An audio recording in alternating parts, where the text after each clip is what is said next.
2 Chronicles. 2 Chronicles 1. Solomon, son of David, established himself in his kingdom. The Lord his God was with him, and made him exceedingly great.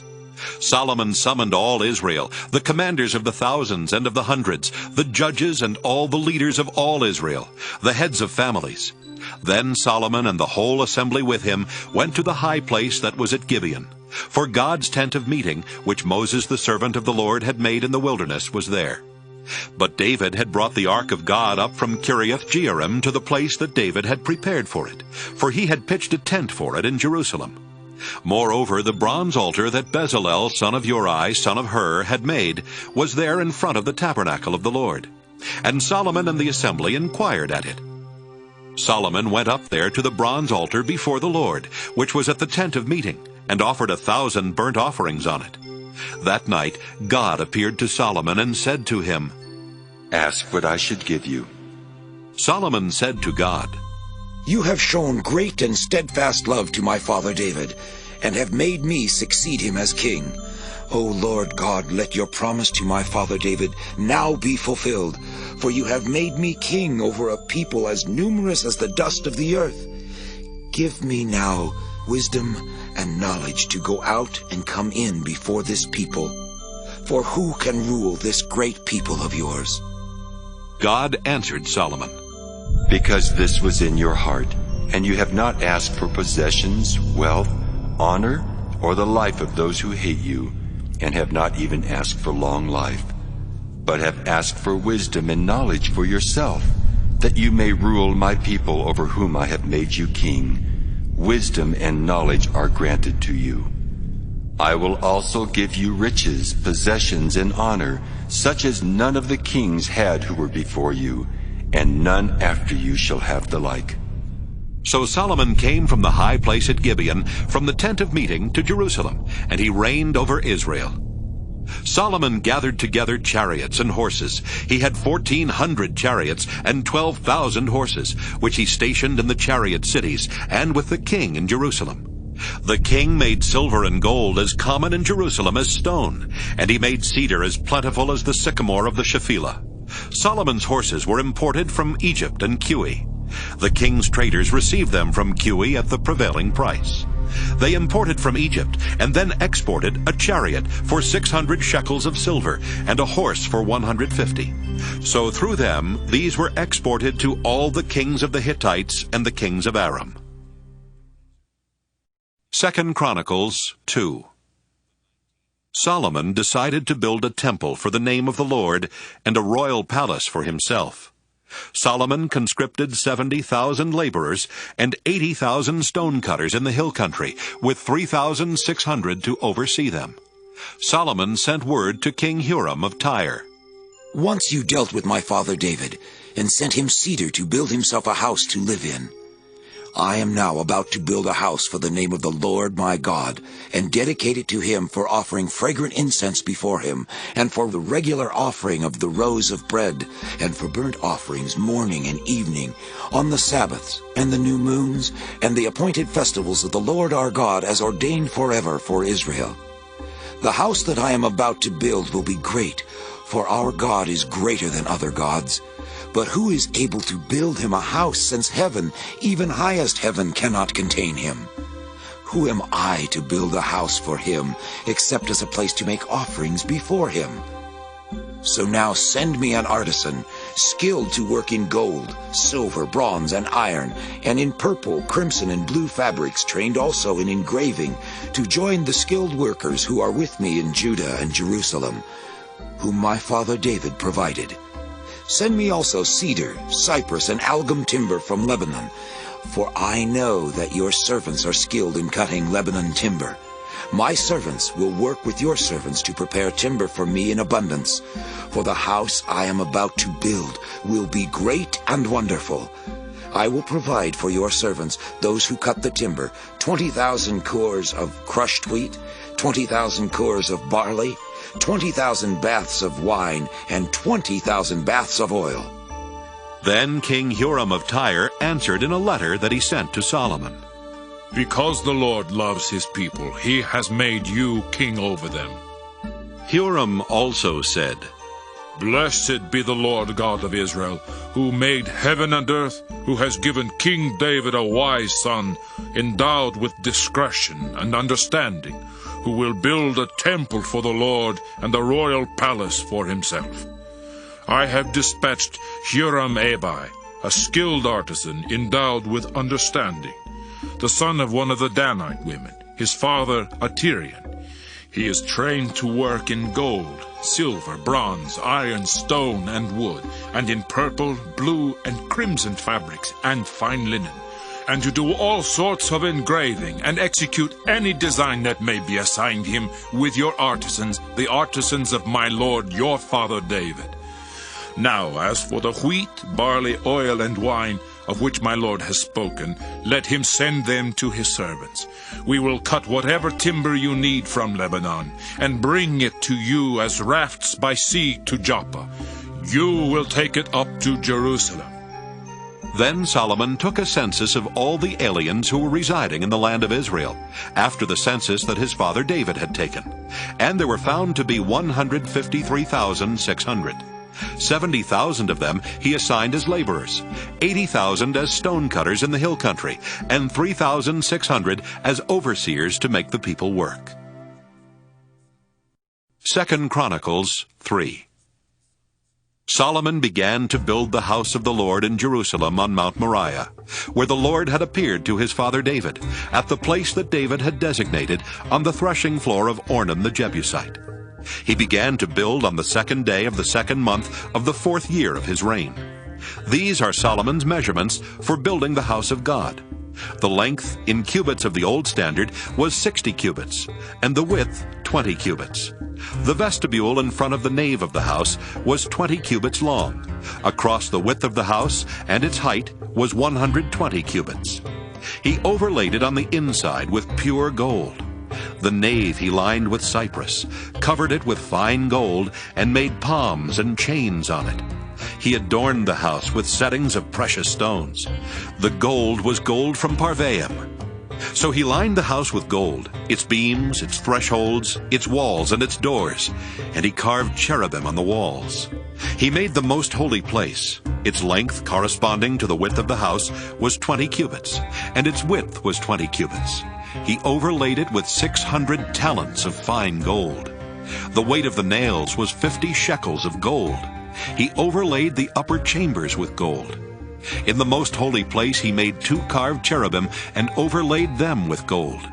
The wings of the cherubim together extended 20 cubits.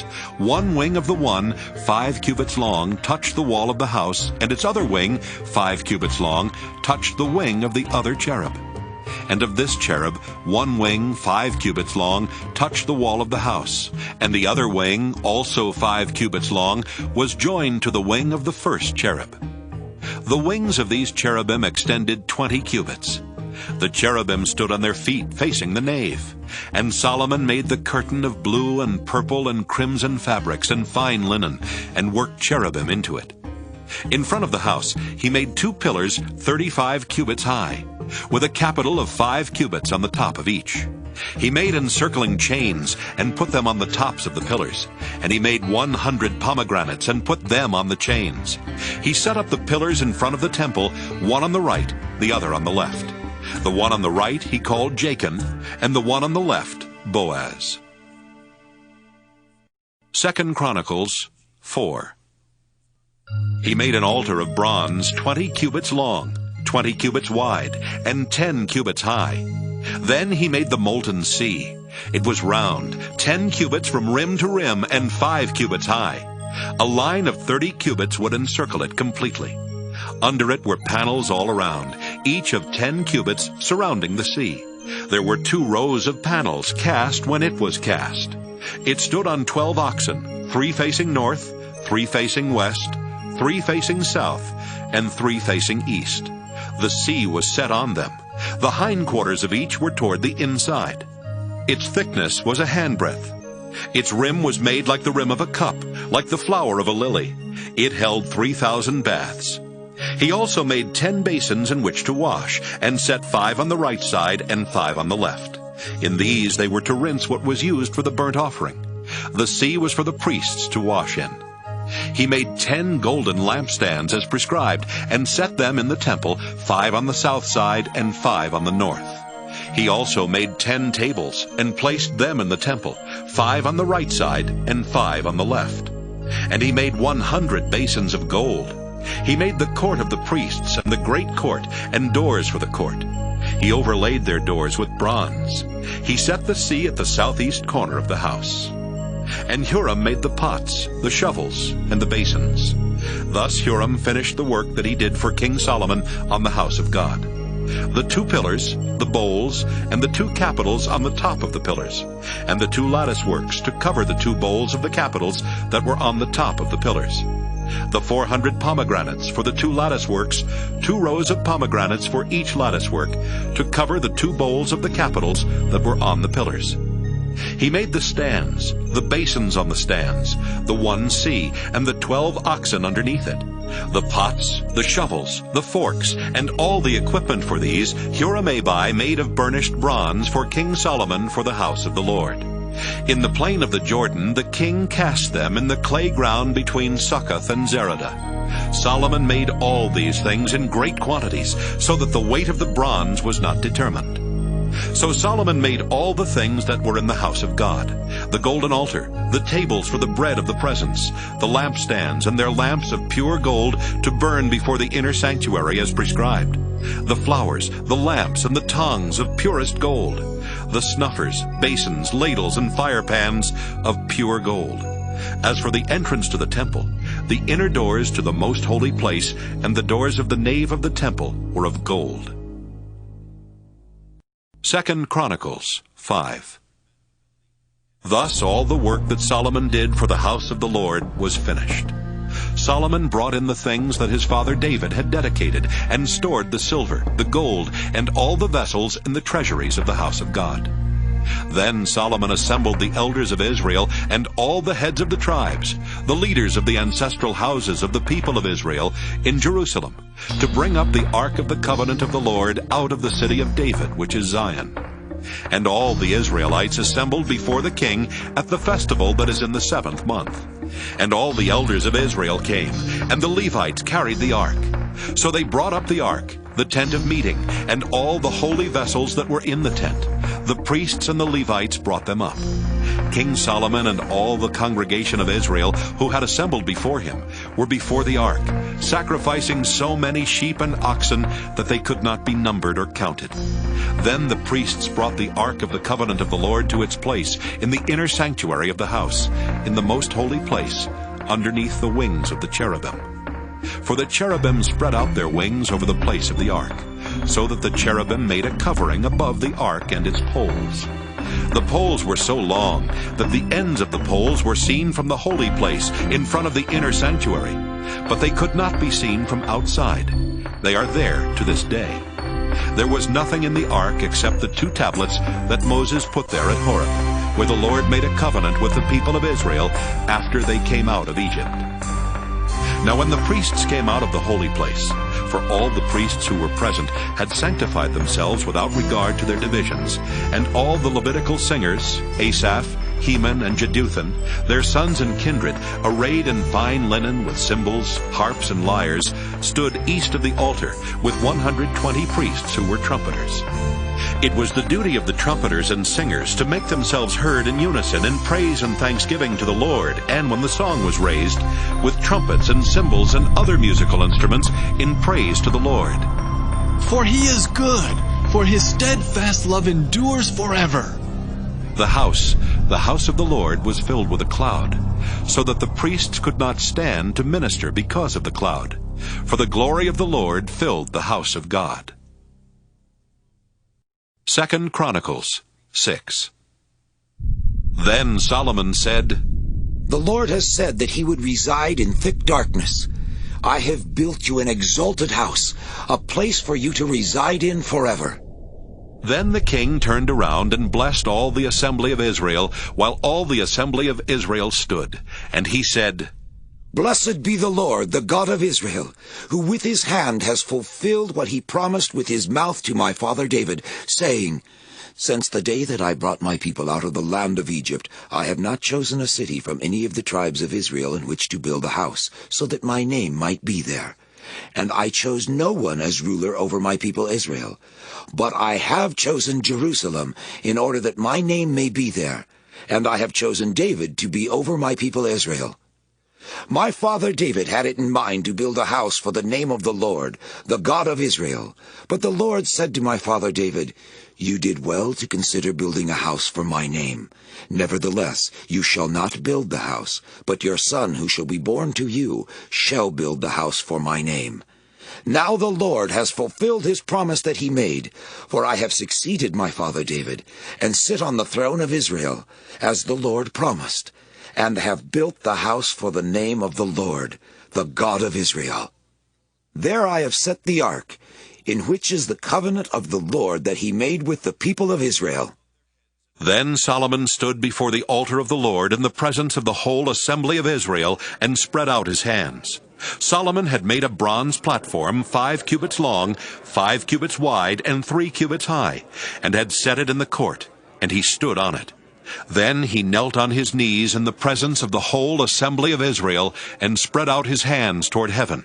He said, O Lord, God of Israel, there is no God like you in heaven or on earth, keeping covenant in steadfast love with your servants who walk before you with all their heart. You who have kept for your servant, my father David, what you promised to him. Indeed, you promised with your mouth, and this day have fulfilled with your hand. Therefore, O Lord, God of Israel, keep for your servant, my father David, that which you promised him, saying, There shall never fail you a successor before me to sit on the throne of Israel. If only your children keep to their way, to walk in my law as you have walked before me. Therefore, O Lord God of Israel, let your word be confirmed which you promised to your servant David. But will God indeed reside with mortals on earth? Even heaven and the highest heaven cannot contain you, how much less this house that I have built? Regard your servant's prayer and his plea, O Lord my God, heeding the cry and the prayer that your servant prays to you. May your eyes be open day and night toward this house, the place where you promised to set your name, and may you heed the prayer that your servant prays toward this place. And hear the plea of your servant and of your people Israel. When they pray toward this place, may you hear from heaven, your dwelling place, hear and forgive. If someone sins against another and is required to take an oath and comes and swears before your altar in this house, may you hear from heaven and act and judge your servants, repaying the guilty by bringing their conduct on their own head, and vindicating those who are in the right by rewarding them in accordance with their righteousness. When your people Israel, having sinned against you, are defeated before an enemy, but turn again to you, confess your name, pray and plead with you in this house, may you hear from heaven, and forgive the sin of your people Israel, and bring them again to the land that you gave to them and to their ancestors. When heaven is shut up and there is no rain because they have sinned against you, and then they pray toward this place, confess your name, and turn from their sin because you punish them, may you hear in heaven, forgive the sin of your servants, your people Israel, when you teach them the good way in which they should walk, and send down rain upon your land, which you have given to your people as an inheritance. If there is famine in the land, if there is plague, blight, mildew, locust, or caterpillar, if their enemies besiege them in any of the settlements of the lands, whatever suffering, whatever sickness there is, whatever prayer, whatever plea from any individual, or from all your people Israel, all knowing their own suffering and their own sorrows, so that they stretch out their hands toward this house, may you hear from heaven, your dwelling place, forgive, and render to all whose heart you know according to all their ways, for only you know the human heart. Thus may they fear you, and walk in your ways all the days that they live in the land that you gave to our ancestors. Likewise, when foreigners who are not of your people Israel come from a distant land because of your great name and your mighty hand, and your outstretched arm, when they come and pray toward this house, may you hear from heaven your dwelling place, and do whatever the foreigners ask of you, in order that all the peoples of the earth may know your name and fear you, as do your people Israel, and that they may know that your name has been invoked on this house that I have built. If your people go out to battle against their enemies, by whatever way you shall send them, and they pray to you toward this city that you have chosen, and the house that I have built for your name, then hear from heaven their prayer and their plea, and maintain their cause. If they sin against you, for there is no one who does not sin, and you are angry with them, and give them to an enemy, so that they are carried away captive to a land far or near, then if they come to their senses in the land to which they have been taken captive, and repent, and plead with you in the land of their captivity, saying, "We have sinned, and have done wrong, we have acted wickedly," if they repent with all their heart and soul in the land of their captivity, to which they were taken captive, and pray toward their land, which you gave to their ancestors, the city that you have chosen, and the house that I have built for your name, then hear from heaven your dwelling place their prayer and their pleas, maintain their cause, and forgive your people who have sinned against you. Now, O my God, let your eyes be open and your ears attentive to prayer from this place. Now rise up, O Lord God, and go to your resting place, you and the ark of your might. Let your priests, O Lord God, be clothed with salvation, and let your faithful rejoice in your goodness. O Lord God, do not reject your anointed one. Remember your steadfast love for your servant David. 2 Chronicles 7. When Solomon had ended his prayer, fire came down from heaven and consumed the burnt offering and the sacrifices, and the glory of the Lord filled the temple. The priests could not enter the house of the Lord, because the glory of the Lord filled the Lord's house. When all the people of Israel saw the fire come down and the glory of the Lord on the temple, they bowed down on the pavement with their faces to the ground, and worshipped and gave thanks to the Lord, saying, "For he is good, for his steadfast love endures forever." Then the king and all the people offered sacrifice before the Lord. King Solomon offered as a sacrifice 22,000 oxen and 120,000 sheep. So the king and all the people dedicated the house of God. The priests stood at their posts, the Levites also, with the instruments for music to the Lord, that King David had made for giving thanks to the Lord, for his steadfast love endures forever, whenever David offered praises by their ministry.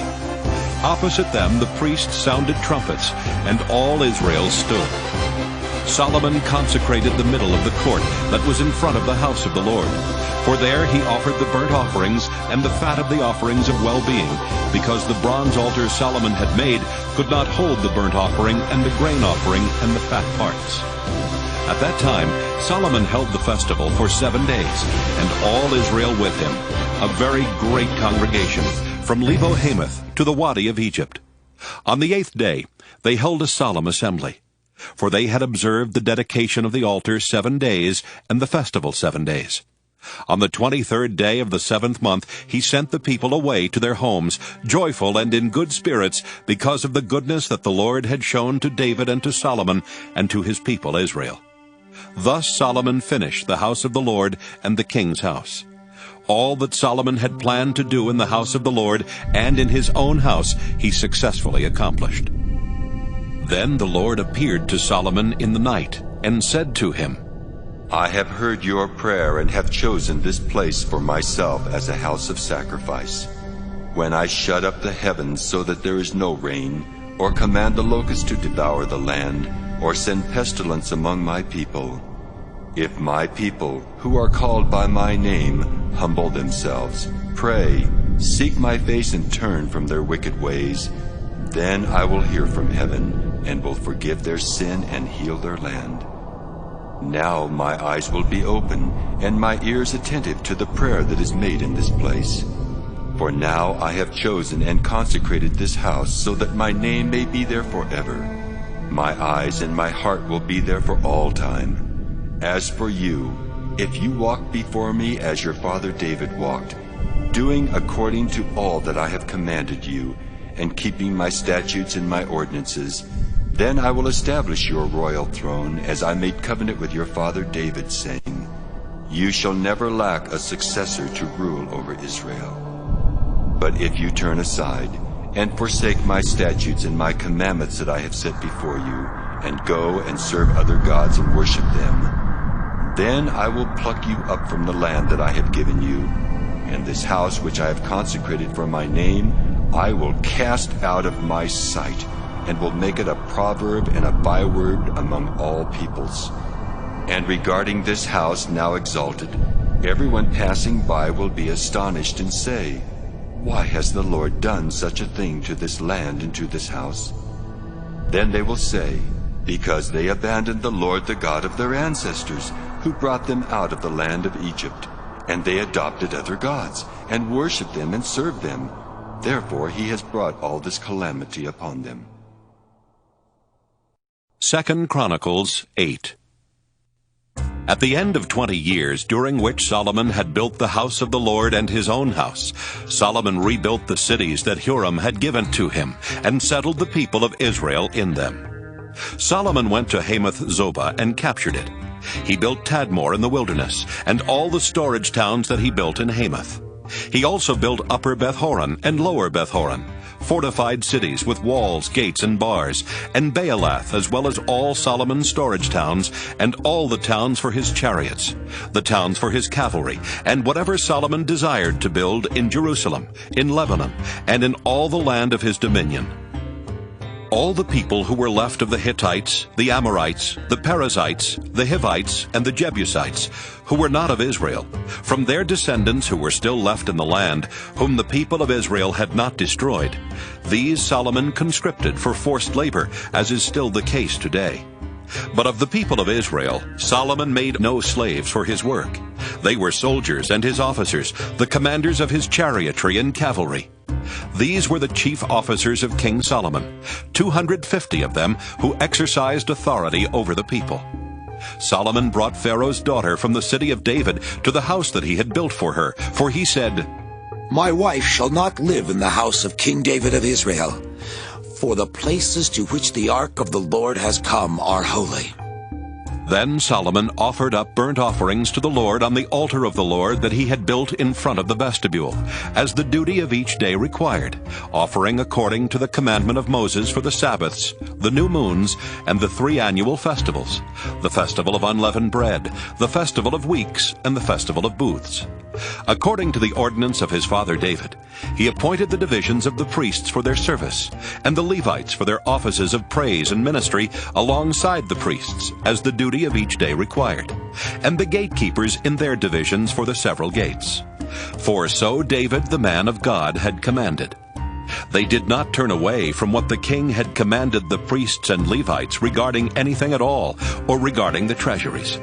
Thus all the work of Solomon was accomplished from the day the foundation of the house of the Lord was laid until the house of the Lord was finished completely. Then Solomon went to Ezion-Geber and Eloth on the shore of the sea in the land of Edom.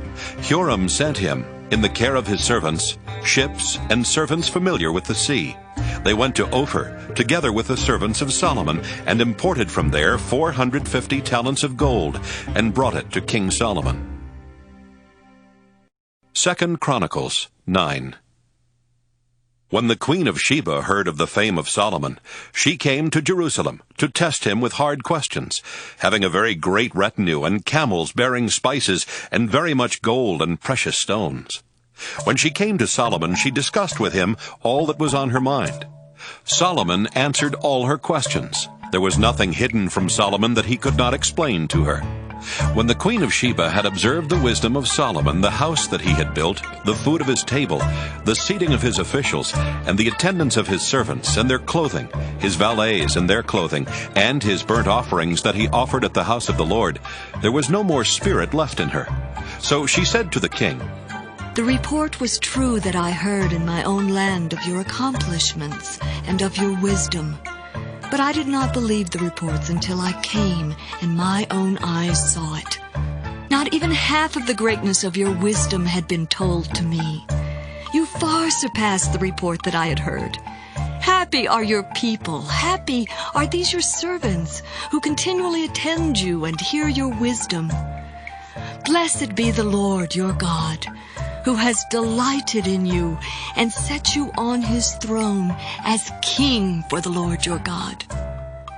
Because your God loved Israel and would establish them forever, he has made you king over them, that you may execute justice and righteousness.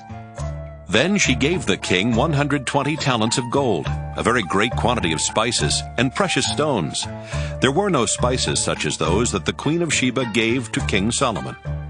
Moreover, the servants of Huram and the servants of Solomon, who brought gold from Ophir, brought algum wood and precious stones. From the algum wood, the king made steps for the house of the Lord and for the king's house, lyres also, and harps for the singers. There never was seen the like of them before in the land of Judah. Meanwhile, King Solomon granted the queen of Sheba every desire that she expressed, well beyond what she had brought to the king. Then she returned to her own land with her servants. The weight of gold that came to Solomon in 1 year was 666 talents of gold, besides that which the traders and merchants brought. And all the kings of Arabia and the governors of the land brought gold and silver to Solomon. King Solomon made 200 large shields of beaten gold. 600 shekels of beaten gold went into each large shield. He made 300 shields of beaten gold. 300 shekels of gold went into each shield, and the king put them in the house of the forest of Lebanon. The king also made a great ivory throne, and overlaid it with pure gold. The throne had 6 steps, and a footstool of gold, which were attached to the throne. And on each side of the seat were armrests, and 2 lions standing beside the armrests, while 12 lions were standing, one on each end of a step on the 6 steps. The like of it was never made in any kingdom. All King Solomon's drinking vessels were of gold, and all the vessels of the house of the forest of Lebanon were of pure gold. Silver was not considered as anything in the days of Solomon. For the king's ships went to Tarshish with the servants of Huram. Once every 3 years, the ships of Tarshish used to come bringing gold, silver, ivory, apes, and peacocks. Thus King Solomon excelled all the kings of the earth in riches and in wisdom. All the kings of the earth sought the presence of Solomon to hear his wisdom, which God had put into his mind. Every one of them brought a present, objects of silver and gold, garments, weaponry, spices, horses and mules, so much year by year. Solomon had 4,000 stalls for horses and chariots, and 12,000 horses, which he stationed in the chariot cities, and with the king in Jerusalem. He ruled over all the kings from the Euphrates to the land of the Philistines, and to the border of Egypt. The king made silver as common in Jerusalem as stone, and cedar as plentiful as the sycamore of the Shephelah. Horses were imported for Solomon from Egypt and from all lands. Now the rest of the acts of Solomon, from first to last, are they not written in the history of the prophet Nathan, and in the prophecy of Ahijah the Shilonite, and in the visions of the seer Iddo concerning Jeroboam son of Nebat? Solomon reigned in Jerusalem over all Israel 40 years. Solomon slept with his ancestors, and was buried in the city of his father David, and his son Rehoboam succeeded him. 2 Chronicles 10. Rehoboam went to Shechem, for all Israel had come to Shechem to make him king. When Jeroboam son of Nebat heard of it, for he was in Egypt, where he had fled from King Solomon, then Jeroboam returned from Egypt. They sent and called him, and Jeroboam and all Israel came and said to Rehoboam, Your father made our yoke heavy. Now therefore lighten the hard service of your father and his heavy yoke that he placed on us, and we will serve you. He said to them, Come to me again in 3 days. So the people went away. Then King Rehoboam took counsel with the older men who had attended his father Solomon while he was still alive, saying, How do you advise me to answer this people? They answered him, If you will be kind to this people and please them and speak good words to them, then they will be your servants forever. But he rejected the advice that the older men gave him, and consulted the young men who had grown up with him and now attended him. He said to them, What do you advise that we answer this people who have said to me, "Lighten the yoke that your father put on us"? The young men who had grown up with him said to him, Thus should you speak to the people who said to you, Your father made our yoke heavy, but you must lighten it for us. Tell them, My little finger is thicker than my father's loins. Now, whereas my father laid on you a heavy yoke, I will add to your yoke. My father disciplined you with whips, but I will discipline you with scorpions. So Jeroboam and all the people came to Rehoboam the third day, as the king had said, Come to me again the third day. The king answered them harshly. King Rehoboam rejected the advice of the older men. He spoke to them in accordance with the advice of the young men. My father made your yoke heavy, but I will add to it. My father disciplined you with whips, but I will discipline you with scorpions. So the king did not listen to the people, because it was a turn of affairs brought about by God, so that the Lord might fulfill his word, which he had spoken by Ahijah the Shilonite to Jeroboam son of Nebat. When all Israel saw that the king would not listen to them, the people answered the king, What share do we have in David? We have no inheritance in the son of Jesse. Each of you to your tents, O Israel! Look now to your own house, O David! So all Israel departed to their tents. But Rehoboam reigned over the people of Israel who were living in the cities of Judah. When King Rehoboam sent Hadoram, who was taskmaster over the forced labor, the people of Israel stoned him to death. King Rehoboam hurriedly mounted his chariot to flee to Jerusalem. So Israel has been in rebellion against the house of David to this day.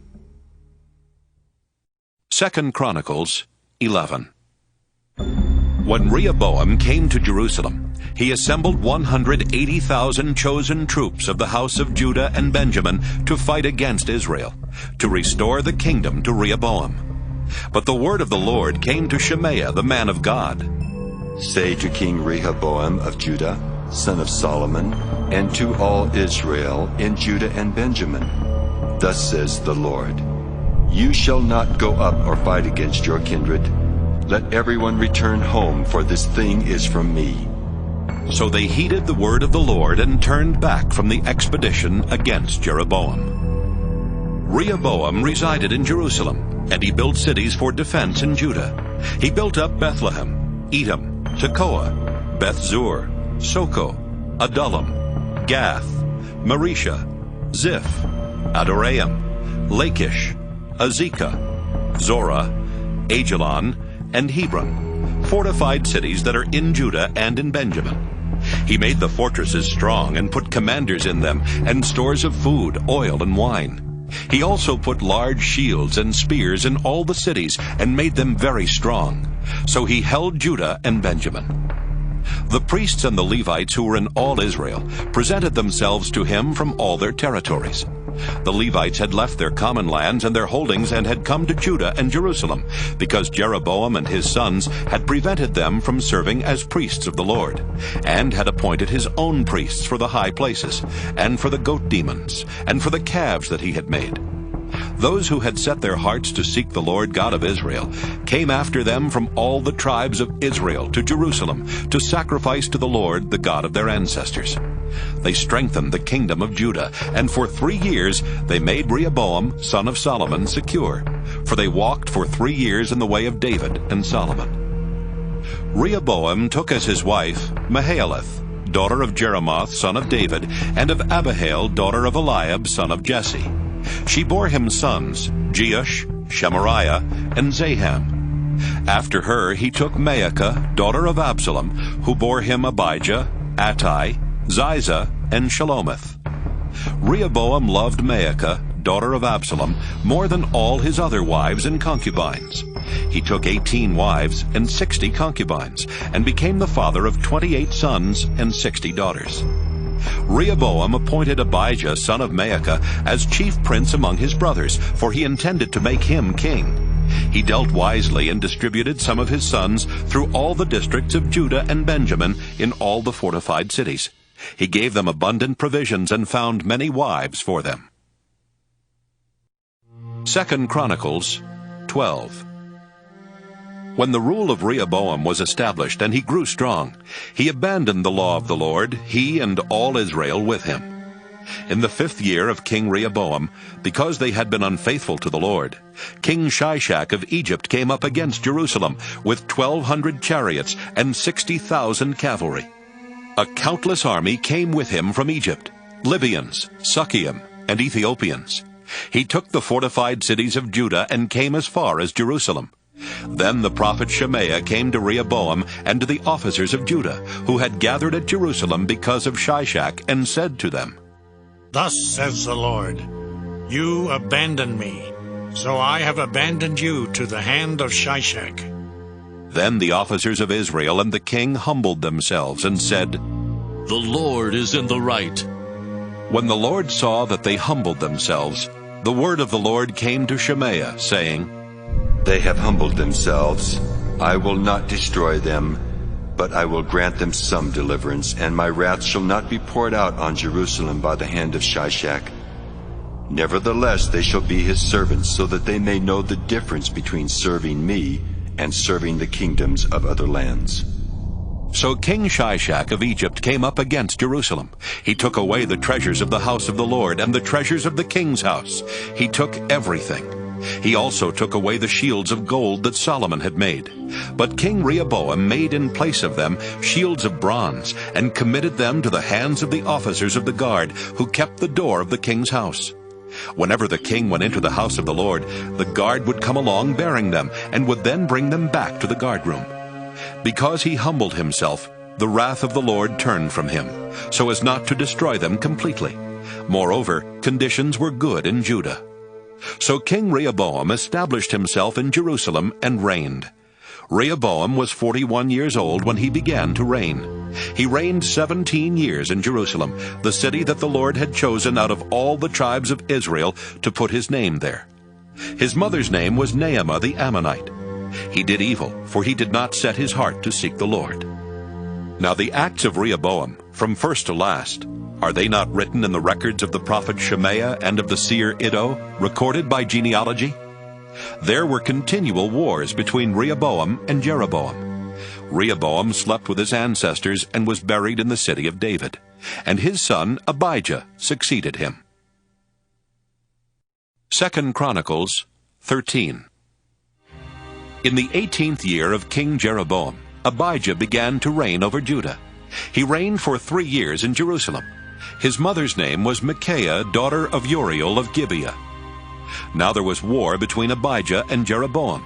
Abijah engaged in battle, having an army of valiant warriors, 400,000 picked men. And Jeroboam drew up his line of battle against him with 800,000 picked mighty warriors. Then Abijah stood on the slope of Mount Zemaraim, that is in the hill country of Ephraim, and said, Listen to me, Jeroboam and all Israel. Do you not know that the Lord God of Israel gave the kingship over Israel forever to David and his sons by a covenant of salt? Yet Jeroboam, son of Nebat, a servant of Solomon, son of David, rose up and rebelled against his Lord. And certain worthless scoundrels gathered around him and defied Rehoboam, son of Solomon, when Rehoboam was young and irresolute and could not withstand them. And now you think that you can withstand the kingdom of the Lord in the hand of the sons of David, because you are a great multitude, and have with you the golden calves that Jeroboam made as gods for you. Have you not driven out the priests of the Lord, the descendants of Aaron and the Levites, and made priests for yourselves like the peoples of other lands? Whoever comes to be consecrated with a young bull or 7 rams becomes a priest of what are no gods. But as for us, the Lord is our God, and we have not abandoned him. We have priests ministering to the Lord who are descendants of Aaron, and Levites for their service. They offer to the Lord every morning and every evening burnt offerings and fragrant incense, set out the rows of bread on the table of pure gold, and care for the golden lampstand so that its lamps may burn every evening. For we keep the charge of the Lord our God, but you have abandoned him. See, God is with us at our head, and his priests have their battle trumpets to sound the call to battle against you. O Israelites, do not fight against the Lord, the God of your ancestors, for you cannot succeed.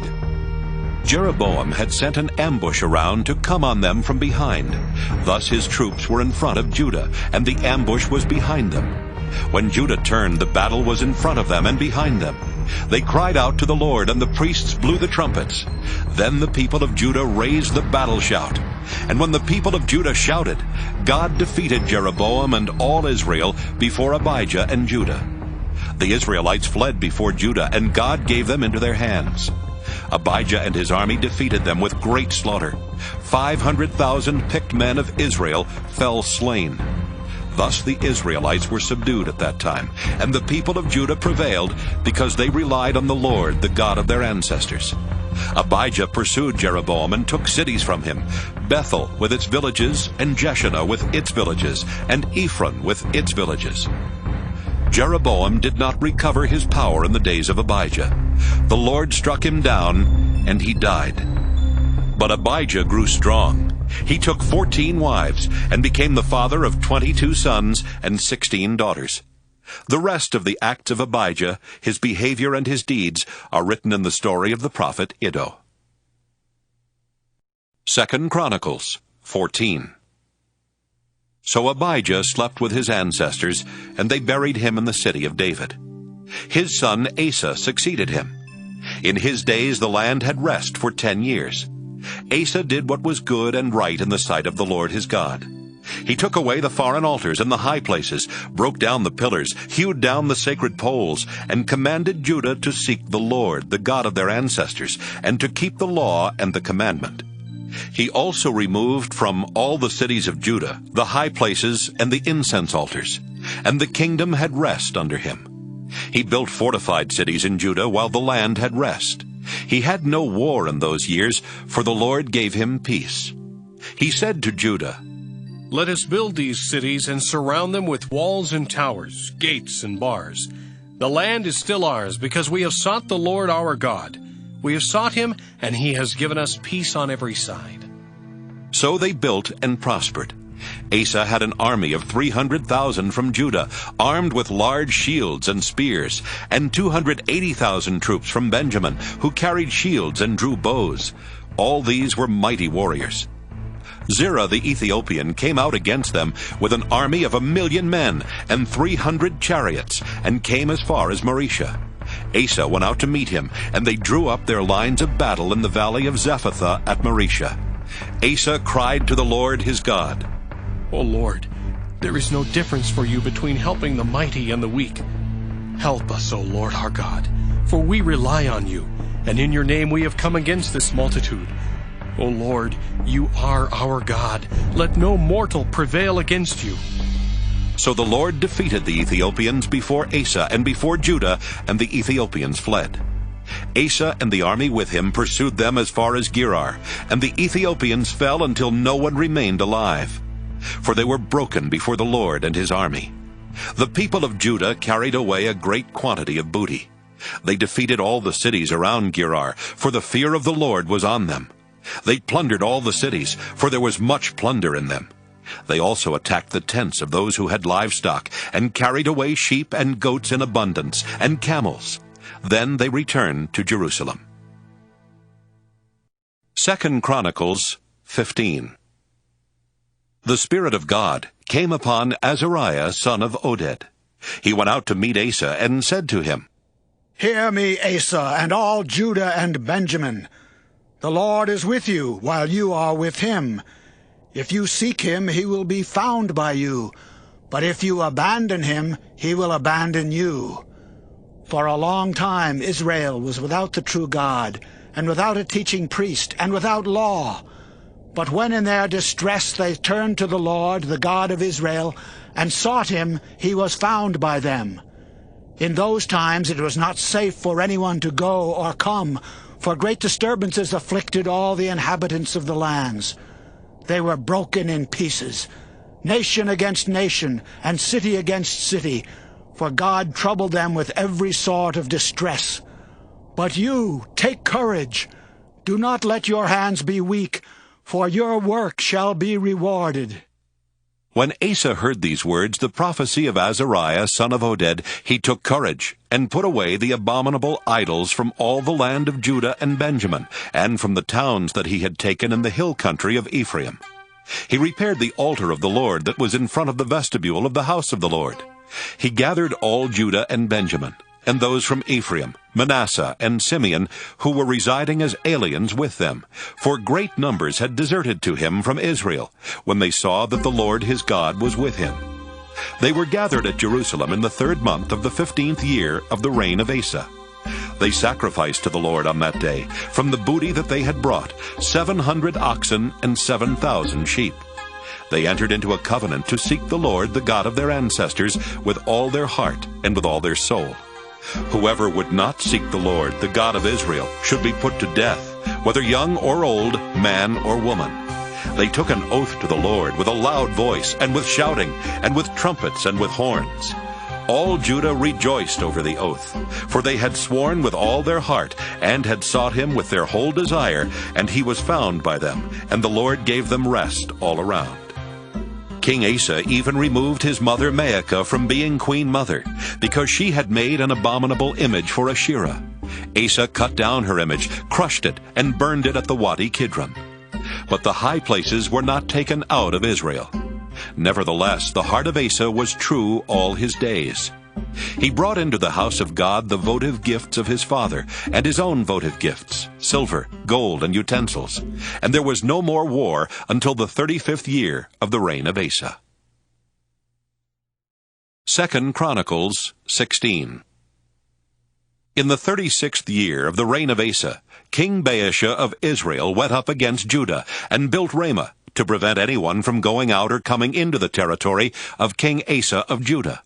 Then Asa took silver and gold from the treasures of the house of the Lord and the king's house, and sent them to King Ben-Hadad of Aram, who resided in Damascus, saying, "Let there be an alliance between me and you, like that between my father and your father.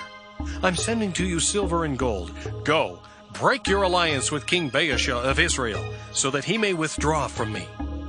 Ben-Hadad listened to King Asa, and sent the commanders of his armies against the cities of Israel. They conquered Ijon, Dan, Abel-Maim, and all the store cities of Naphtali. When Baasha heard of it, he stopped building Ramah and let his work cease. Then King Asa brought all Judah, and they carried away the stones of Ramah and its timber, with which Baasha had been building, and with them he built up Geba and Mizpah. At that time the seer Hanani came to King Asa of Judah and said to him, "Because you relied on the king of Aram and did not rely on the Lord your God, the army of the king of Aram has escaped you. Were not the Ethiopians and the Libyans a huge army with exceedingly many chariots and cavalry? Yet because you relied on the Lord, he gave them into your hand. For the eyes of the Lord range throughout the entire earth to strengthen those whose heart is true to him. You have done foolishly in this, for from now on you will have wars." Then Asa was angry with the seer, and put him in the stocks in prison, for he was in a rage with him because of this. And Asa inflicted cruelties on some of the people at the same time. The acts of Asa, from first to last, are written in the book of the kings of Judah and Israel. In the 39th year of his reign, Asa was diseased in his feet, and his disease became severe. Yet even in his disease he did not seek the Lord, but sought help from physicians. Then Asa slept with his ancestors, dying in the 41st year of his reign. They buried him in the tomb that he had hewn out for himself in the city of David. They laid him on a bier that had been filled with various kinds of spices prepared by the perfumer's art, and they made a very great fire in his honor. 2 Chronicles 17. His son Jehoshaphat succeeded him, and strengthened himself against Israel. He placed forces in all the fortified cities of Judah, and set garrisons in the land of Judah, and in the cities of Ephraim that his father Asa had taken. The Lord was with Jehoshaphat because he walked in the earlier ways of his father. He did not seek the Baals, but sought the God of his father, and walked in his commandments, and not according to the ways of Israel. Therefore the Lord established the kingdom in his hand. All Judah brought tribute to Jehoshaphat, and he had great riches and honor. His heart was courageous in the ways of the Lord, and furthermore he removed the high places and the sacred poles from Judah. In the 3rd year of his reign, he sent his officials Ben-Hail, Obadiah, Zechariah, Nethanel, and Micaiah to teach in the cities of Judah. With them were the Levites, Shemaiah, Nethaniah, Zebediah, Asahel, Shemiramoth, Jehonathan, Adonijah, Tobijah, and Tob-Adonijah. And with these Levites, the priests Elishama and Jehoram. They taught in Judah, having the book of the law of the Lord with them. They went around through all the cities of Judah and taught among the people. The fear of the Lord fell on all the kingdoms of the land around Judah, and they did not make war against Jehoshaphat. Some of the Philistines brought Jehoshaphat presents and silver for tribute, and the Arabs also brought him 7,700 rams and 7,700 male goats. Jehoshaphat grew steadily greater. He built fortresses and storage cities in Judah. He carried out great works in the cities of Judah. He had soldiers, mighty warriors in Jerusalem. This was the muster of them by ancestral houses. Of Judah, the commanders of the thousands, Adnah the commander, with 300,000 mighty warriors. And next to him Jehohanan the commander, with 280,000. And next to him Amasiah son of Zichri, a volunteer for the service of the Lord, with 200,000 mighty warriors. Of Benjamin, Eliada, a mighty warrior, with 200,000 armed with bow and shield. And next to him Jehoshaphat, with 180,000 armed for war. These were in the service of the king, besides those whom the king had placed in the fortified cities throughout all Judah. 2 Chronicles 18. Now Jehoshaphat had great riches and honor, and he made a marriage alliance with Ahab. After some years he went down to Ahab in Samaria. Ahab slaughtered an abundance of sheep and oxen for him and for the people who were with him, and induced him to go up against Ramoth-Gilead. King Ahab of Israel said to King Jehoshaphat of Judah, "Will you go with me to Ramoth-Gilead?" He answered him, "I am with you. My people are your people. We will be with you in the war." But Jehoshaphat also said to the king of Israel, "Inquire first for the word of the Lord." Then the king of Israel gathered the prophets together, 400 of them, and said to them, "Shall we go to battle against Ramoth-Gilead, or shall I refrain?" They said, "Go up, for God will give it into the hand of the king." But Jehoshaphat said, "Is there no other prophet of the Lord here of whom we may inquire?"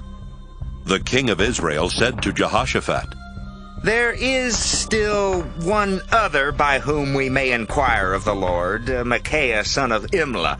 But I hate him, for he never prophesies anything favorable about me, but only disaster." Jehoshaphat said, "Let the king not say such a thing." Then the king of Israel summoned an officer and said, "Bring quickly Micaiah son of Imlah." Now the king of Israel and King Jehoshaphat of Judah were sitting on their thrones, arrayed in their robes, and they were sitting at the threshing floor at the entrance of the gate of Samaria, and all the prophets were prophesying before them. Zedekiah son of Kenaanah made for himself horns of iron, and he said, "Thus says the Lord, with these you shall gore the Arameans until they are destroyed." All the prophets were prophesying the same and saying, "Go up to Ramoth-Gilead and triumph! The Lord will give it into the hand of the king!" The messenger who had gone to summon Micaiah said to him, "Look, the words of the prophets with one accord are favorable to the king. Let your word be like the word of one of them, and speak favorably." But Micaiah said, "As the Lord lives, whatever my God says, that I will speak." When he had come to the king said to him, "Micaiah, shall we go to Ramoth-Gilead to battle, or shall I refrain?" He answered, "Go up and triumph. They will be given into your hand." But the king said to him, How many times must I make you swear to tell me nothing but the truth in the name of the Lord? Then Micaiah said, I saw all Israel scattered on the mountains, like sheep without a shepherd. And the Lord said, These have no master. Let each one go home in peace. The king of Israel said to Jehoshaphat, Did I not tell you that he would not prophesy anything favorable about me, but only disaster? Then Micaiah said, Therefore hear the word of the Lord. I saw the Lord sitting on his throne, with all the host of heaven standing to the right and to the left of him. And the Lord said, Who will entice King Ahab of Israel, so that he may go up and fall at Ramoth-Gilead? Then one said one thing, and another said another, until a spirit came forward and stood before the Lord, saying, I will entice him. The Lord asked him, How? He replied, I will go out and be a lying spirit in the mouth of all his prophets. Then the Lord said, You are to entice him, and you shall succeed. Go out and do it. So, you see, the Lord has put a lying spirit in the mouth of these your prophets. The Lord has decreed disaster for you. Then Zedekiah, son of Kenaanah, came up to Micaiah, slapped him on the cheek, and said, Which way did the Spirit of the Lord pass from me to speak to you?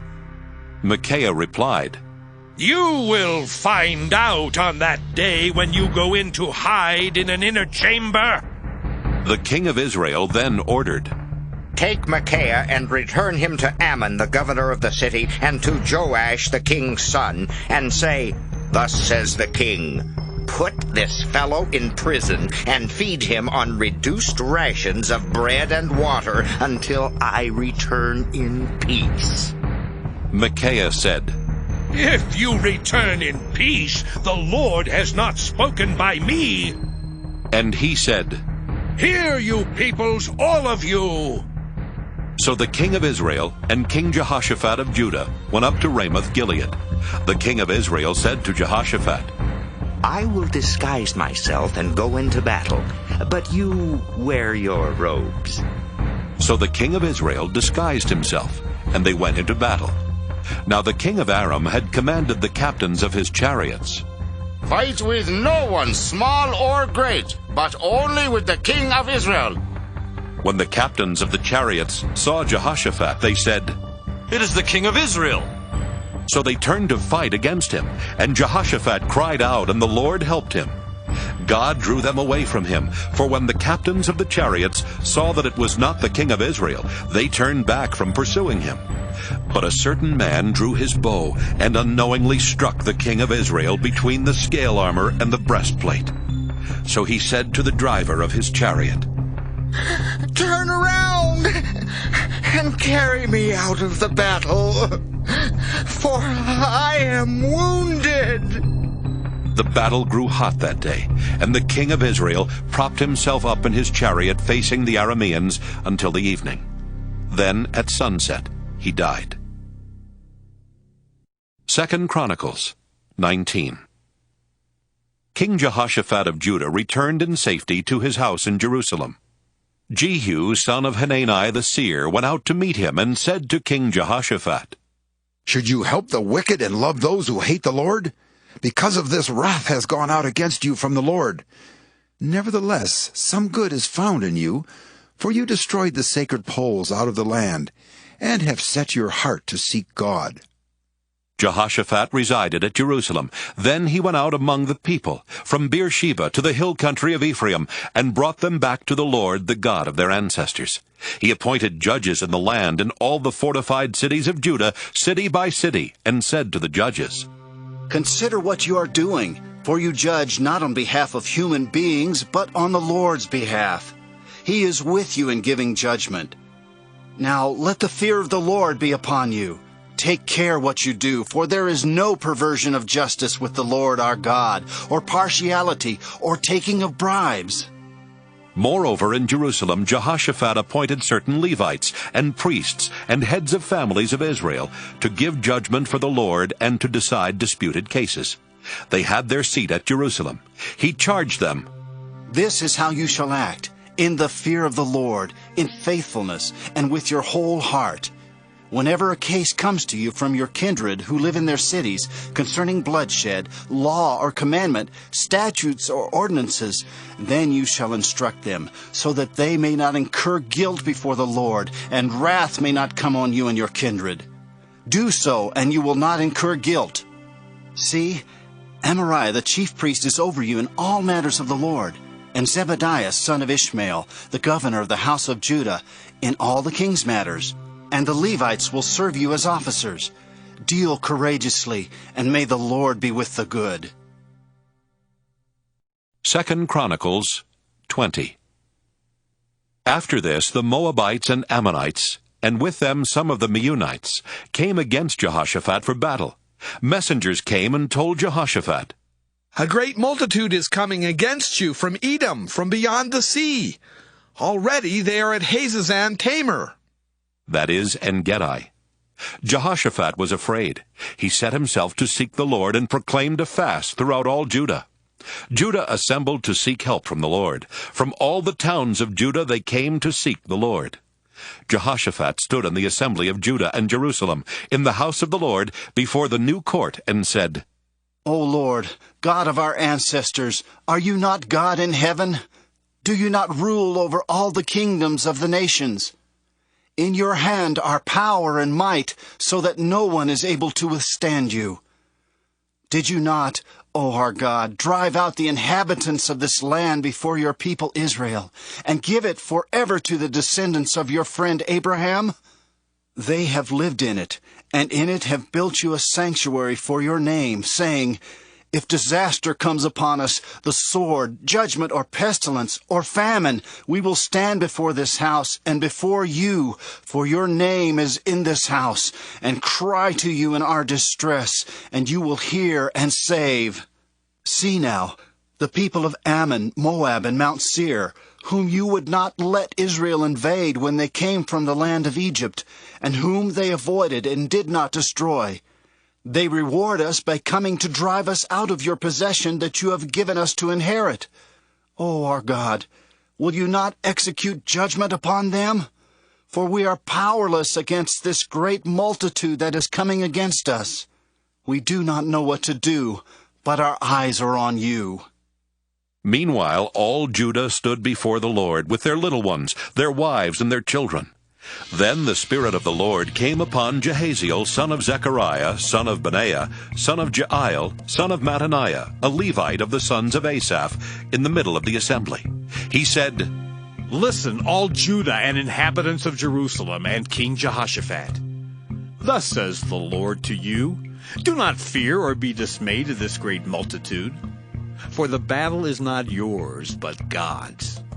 Tomorrow go down against them. They will come up by the ascent of Ziz. You will find them at the end of the valley before the wilderness of Jeruel. This battle is not for you to fight.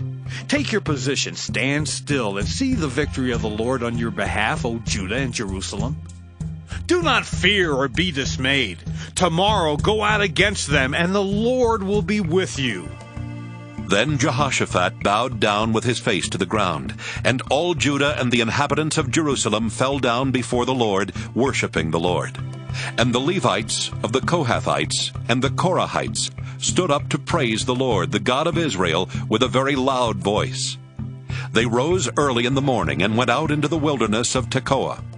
And as they went out, Jehoshaphat stood and said, "Listen to me, O Judah and inhabitants of Jerusalem. Believe in the Lord your God, and you will be established.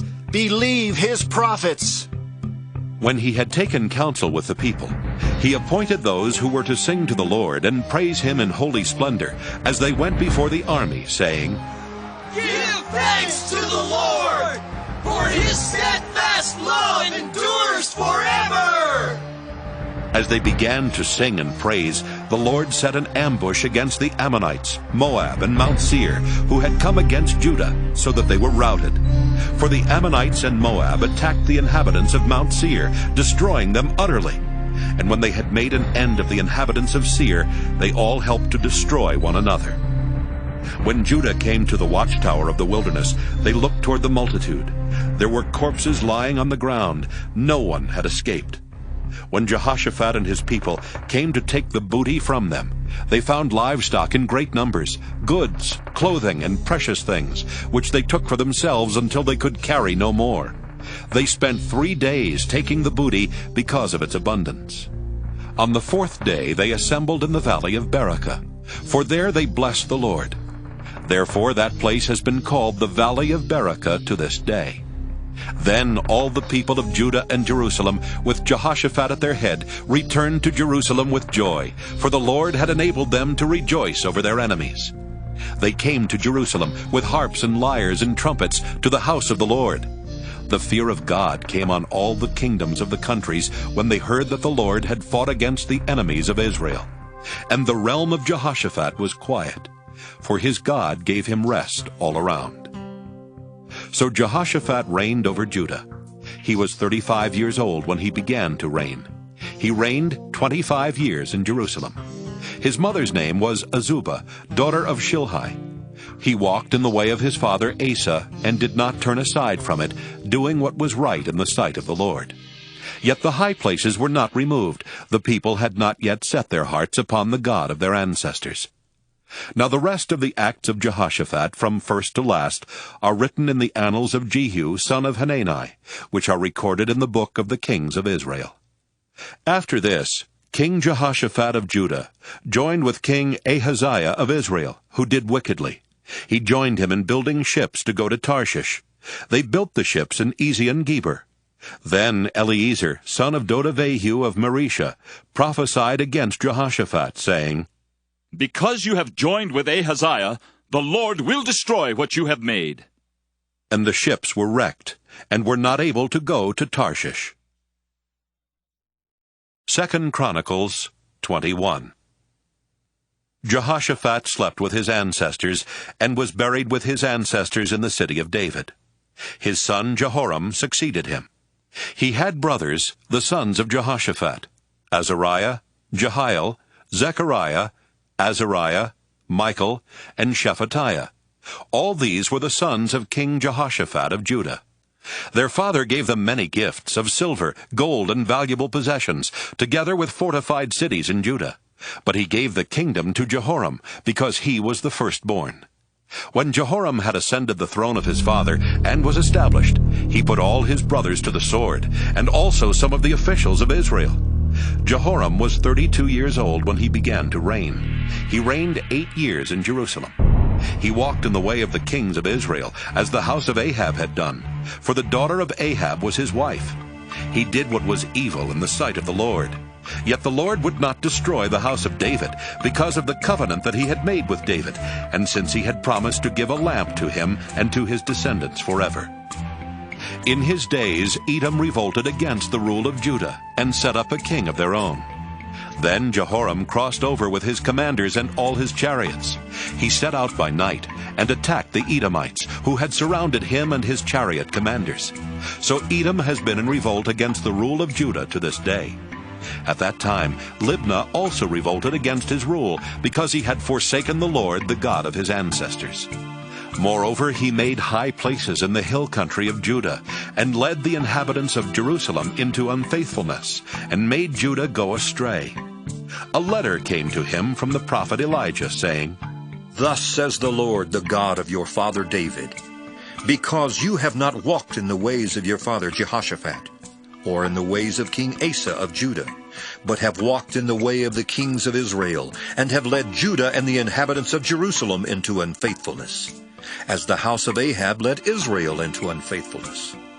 And because you also have killed your brothers, members of your father's house, who were better than yourself. See, the Lord will bring a great plague on your people, your children, your wives. and all your possessions, and you yourself will have a severe sickness with a disease of your bowels, until your bowels come out day after day because of the disease.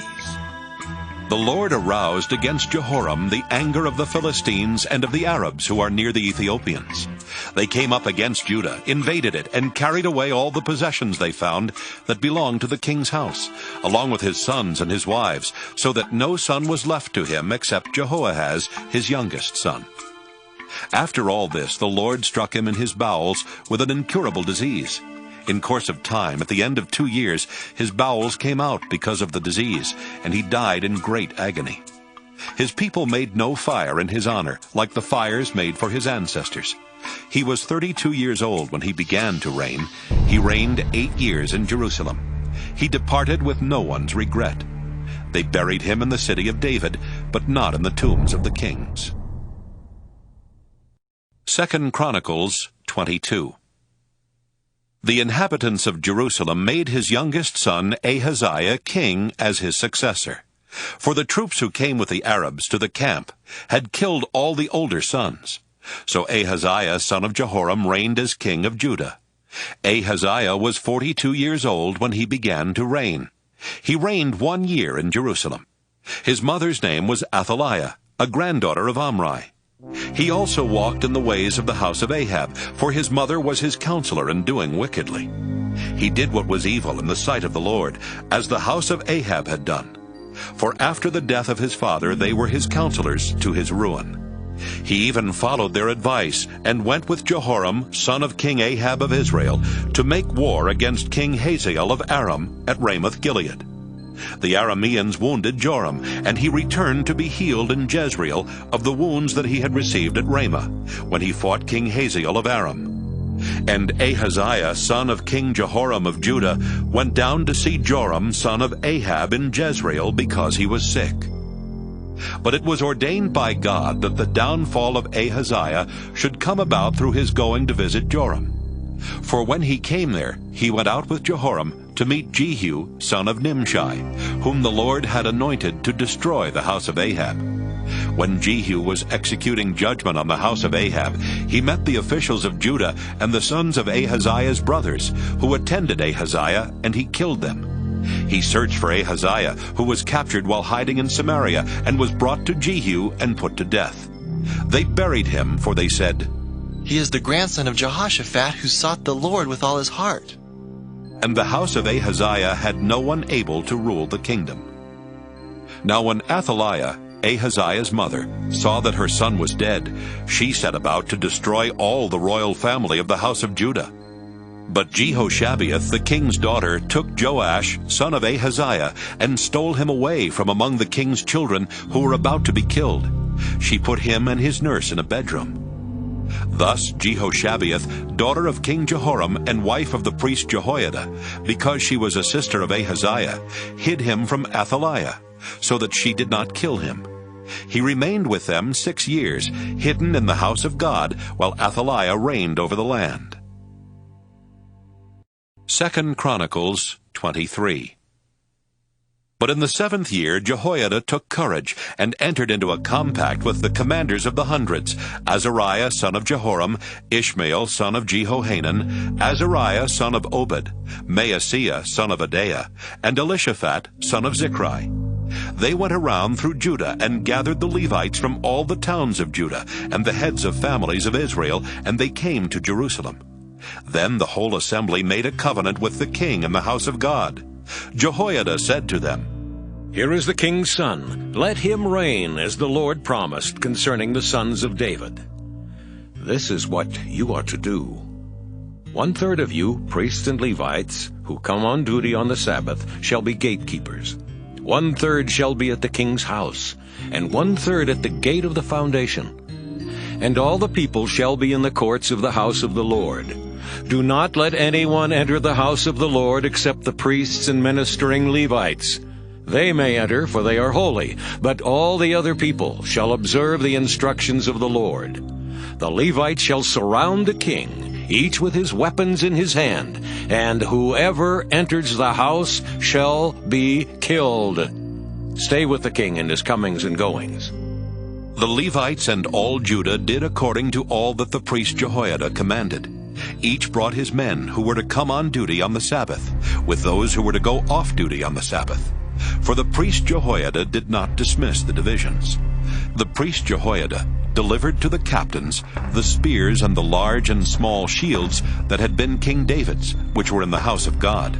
And he set all the people as a guard for the king, every one with weapon in hand, from the south side of the house to the north side of the house, around the altar and the house. Then he brought out the king's son, put the crown on him, and gave him the covenant. They proclaimed him king, and Jehoiada and his sons anointed him, and they shouted, "Long live the king!" When Athaliah heard the noise of the people running and praising the king, she went into the house of the Lord to the people. And when she looked, there was the king standing by his pillar at the entrance, and the captains and the trumpeters beside the king, and all the people of the land rejoicing and blowing trumpets, and the singers with their musical instruments leading in the celebration. Athaliah tore her clothes and cried, "Treason! Treason!" Then the priest Jehoiada brought out the captains who were set over the army, saying to them, "Bring her out between the ranks. Anyone who follows her is to be put to the sword." For the priest said, "Do not put her to death in the house of the Lord." So they laid hands on her. She went into the entrance of the horse gate of the king's house, and there they put her to death.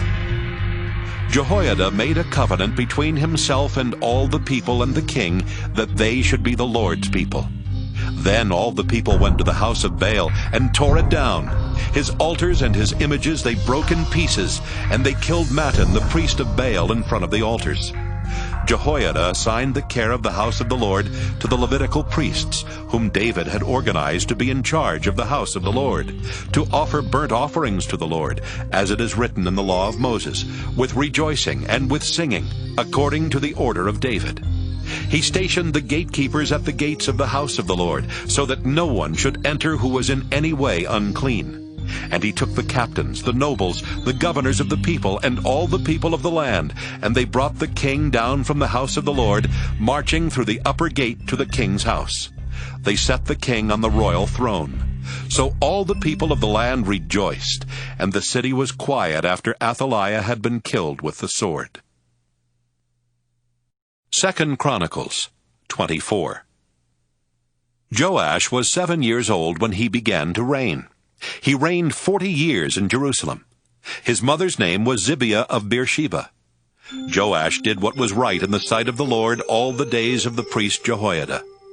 Jehoiada got 2 wives for him, and he became the father of sons and daughters. Sometime afterward, Joash decided to restore the house of the Lord. He assembled the priests and the Levites and said to them, "Go out to the cities of Judah and gather money from all Israel to repair the house of your God year by year, and see that you act quickly." But the Levites did not act quickly.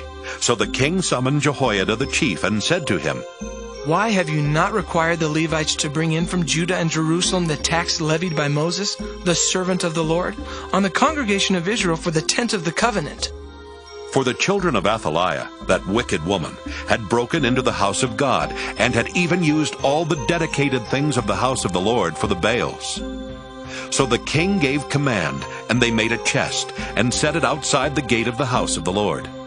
A proclamation was made throughout Judah and Jerusalem to bring in for the Lord the tax that Moses, the servant of God, laid on Israel in the wilderness. All the leaders and all the people rejoiced, and brought their tax and dropped it into the chest until it was full. Whenever the chest was brought to the king's officers by the Levites, when they saw that there was a large amount of money in it, the king's secretary and the officer of the chief priest would come and empty the chest and take it and return it to its place. So they did day after day and collected money in abundance. The king and Jehoiada gave it to those who had charge of the work of the house of the Lord. And they hired masons and carpenters to restore the house of the Lord, and also workers in iron and bronze to repair the house of the Lord.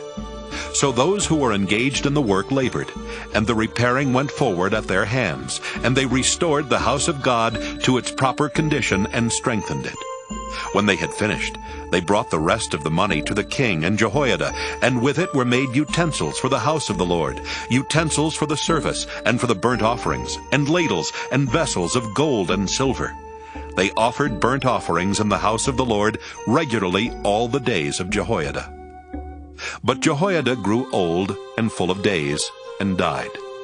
He was 130 years old at his death. And they buried him in the city of David among the kings, because he had done good in Israel, and for God and his house. Now after the death of Jehoiada, the officials of Judah came and did obeisance to the king. Then the king listened to them. They abandoned the house of the Lord, the God of their ancestors, and served the sacred poles and the idols. And wrath came upon Judah and Jerusalem for this guilt of theirs. Yet he sent prophets among them to bring them back to the Lord. They testified against them, but they would not listen. Then the Spirit of God took possession of Zechariah, son of the priest Jehoiada. He stood above the people and said to them, "Thus says God, why do you transgress the commandments of the Lord so that you cannot prosper? Because you have forsaken the Lord, he has also forsaken you." But they conspired against him, and by command of the king they stoned him to death in the court of the house of the Lord. King Joash did not remember the kindness that Jehoiada, Zechariah's father, had shown him, but killed his son. As he was dying, he said, "May the Lord see and avenge." At the end of the year, the army of Aram came up against Joash. They came to Judah and Jerusalem and destroyed all the officials of the people from among them, and sent all the booty they took to the king of Damascus. Although the army of Aram had come with few men, the Lord delivered into their hand a very great army, because they had abandoned the Lord, the God of their ancestors. Thus they executed judgment on Joash. When they had withdrawn, leaving him severely wounded, his servants conspired against him because of the blood of the son of the priest Jehoiada, and they killed him on his bed. So he died, and they buried him in the city of David, but they did not bury him in the tombs of the kings. Those who conspired against him were Zabad, son of Shimeath the Ammonite, and Jehoshaphat, son of Shimrith the Moabite. Accounts of his sons, and of the many oracles against him, and of the rebuilding of the house of God, are written in the commentary on the book of the Kings, and his son Amaziah succeeded him. 2 Chronicles 25. Amaziah was 25 years old when he began to reign, and he reigned 29 years in Jerusalem. His mother's name was Jehoaddan of Jerusalem. He did what was right in the sight of the Lord, yet not with a true heart. As soon as the royal power was firmly in his hand, he killed his servants who had murdered his father the king. But he did not put their children to death, according to what is written in the law in the book of Moses, where the Lord commanded, "The parents shall not be put to death for the children, or the children be put to death for the parents, but all should be put to death for their own sins." Amaziah assembled the people of Judah and set them by ancestral houses under commanders of the thousands and of the hundreds for all Judah and Benjamin. He mustered those 20 years old and upward, and found that they were 300,000 picked troops fit for war, able to handle spear and shield. He also hired 100,000 mighty warriors from Israel for 100 talents of silver. But a man of God came to him and said, "O king, do not let the army of Israel go with you, for the Lord is not with Israel, all these Ephraimites. Rather go by yourself and act. Be strong in battle, or God will fling you down before the enemy, for God has power to help or to overthrow." Amaziah said to the man of God, "But what shall we do about the 100 talents that I have given to the army of Israel?" The man of God answered, "The Lord is able to give you much more than this." Then Amaziah discharged the army that had come to him from Ephraim, letting them go home again. But they became very angry with Judah and returned home in fierce anger. Amaziah took courage and led out his people. He went to the valley of Salt and struck down 10,000 men of Seir. The people of Judah captured another 10,000 alive, took them to the top of Selah, and threw them down from the top of Selah, so that all of them were dashed to pieces. But the men of the army whom Amaziah sent back, not letting them go with him to battle, fell on the cities of Judah, from Samaria to Beth-horon. They killed 3,000 people in them and took much booty. Now after Amaziah came from the slaughter of the Edomites, he brought the gods of the people of Seir, set them up as his gods, and worshipped them, making offerings to them. The Lord was angry with Amaziah, and sent to him a prophet, who said to him, Why have you resorted to a people's gods who could not deliver their own people from your hand? But as he was speaking, the king said to him, Have we made you a royal counselor? Stop! Why should you be put to death? So the prophet stopped, but said, I know that God has determined to destroy you, because you have done this and have not listened to my advice. Then King Amaziah of Judah took counsel and sent to King Joash, son of Jehoahaz, son of Jehu of Israel, saying, Come, let us look one another in the face. King Joash of Israel sent word to King Amaziah of Judah. Ha! A thorn bush on Lebanon sent to a cedar on Lebanon, saying, Give your daughter to my son for a wife. But a wild animal of Lebanon passed by and trampled down the thorn bush. You say, See, I have defeated Edom, and your heart has lifted you up in boastfulness. Now stay at home. Why should you provoke trouble so that you fall, you and Judah with you? But Amaziah would not listen. It was God's doing, in order to hand them over, because they had sought the gods of Edom. So King Joash of Israel went up. He and King Amaziah of Judah faced one another in battle at Beth-shemesh, which belongs to Judah. Judah was defeated by Israel. Everyone fled home. King Joash of Israel captured King Amaziah of Judah, son of Joash, son of Ahaziah, at Beth-shemesh. He brought him to Jerusalem and broke down the wall of Jerusalem from the Ephraim gate to the corner gate, a distance of 400 cubits. He seized all the gold and silver and all the vessels that were found in the house of God, and Obed-Edom with them. He seized also the treasuries of the king's house, also hostages. Then he returned to Samaria. King Amaziah, son of Joash of Judah, lived 15 years after the death of King Joash, son of Jehoahaz of Israel. Now the rest of the deeds of Amaziah, from first to last, are they not written in the book of the kings of Judah and Israel? From the time that Amaziah turned away from the Lord, they made a conspiracy against him in Jerusalem, and he fled to Lachish. But they sent after him to Lachish and killed him there. They brought him back on horses. He was buried with his ancestors in the city of David.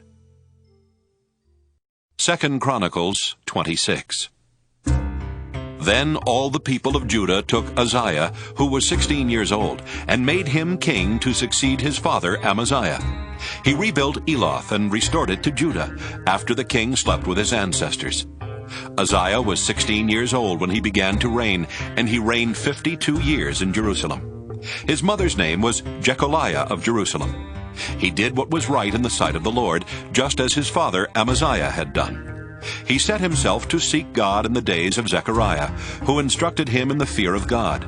And as long as he sought the Lord, God made him prosper. He went out and made war against the Philistines, and broke down the wall of Gath, and the wall of Jabneh, and the wall of Ashdod. He built cities in the territory of Ashdod and elsewhere among the Philistines. God helped him against the Philistines, against the Arabs who lived in Gur-baal, and against the Meunites. The Ammonites paid tribute to Uzziah, and his fame spread even to the border of Egypt, for he became very strong.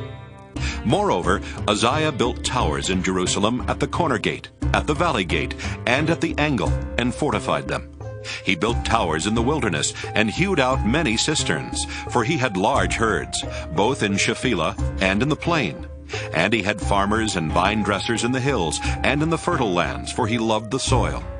Moreover, Uzziah had an army of soldiers fit for war in divisions according to the numbers in the muster made by the secretary Jael and the officer Maaseiah, under the direction of Hananiah, one of the king's commanders. The whole number of the heads of ancestral houses of mighty warriors was 2,600.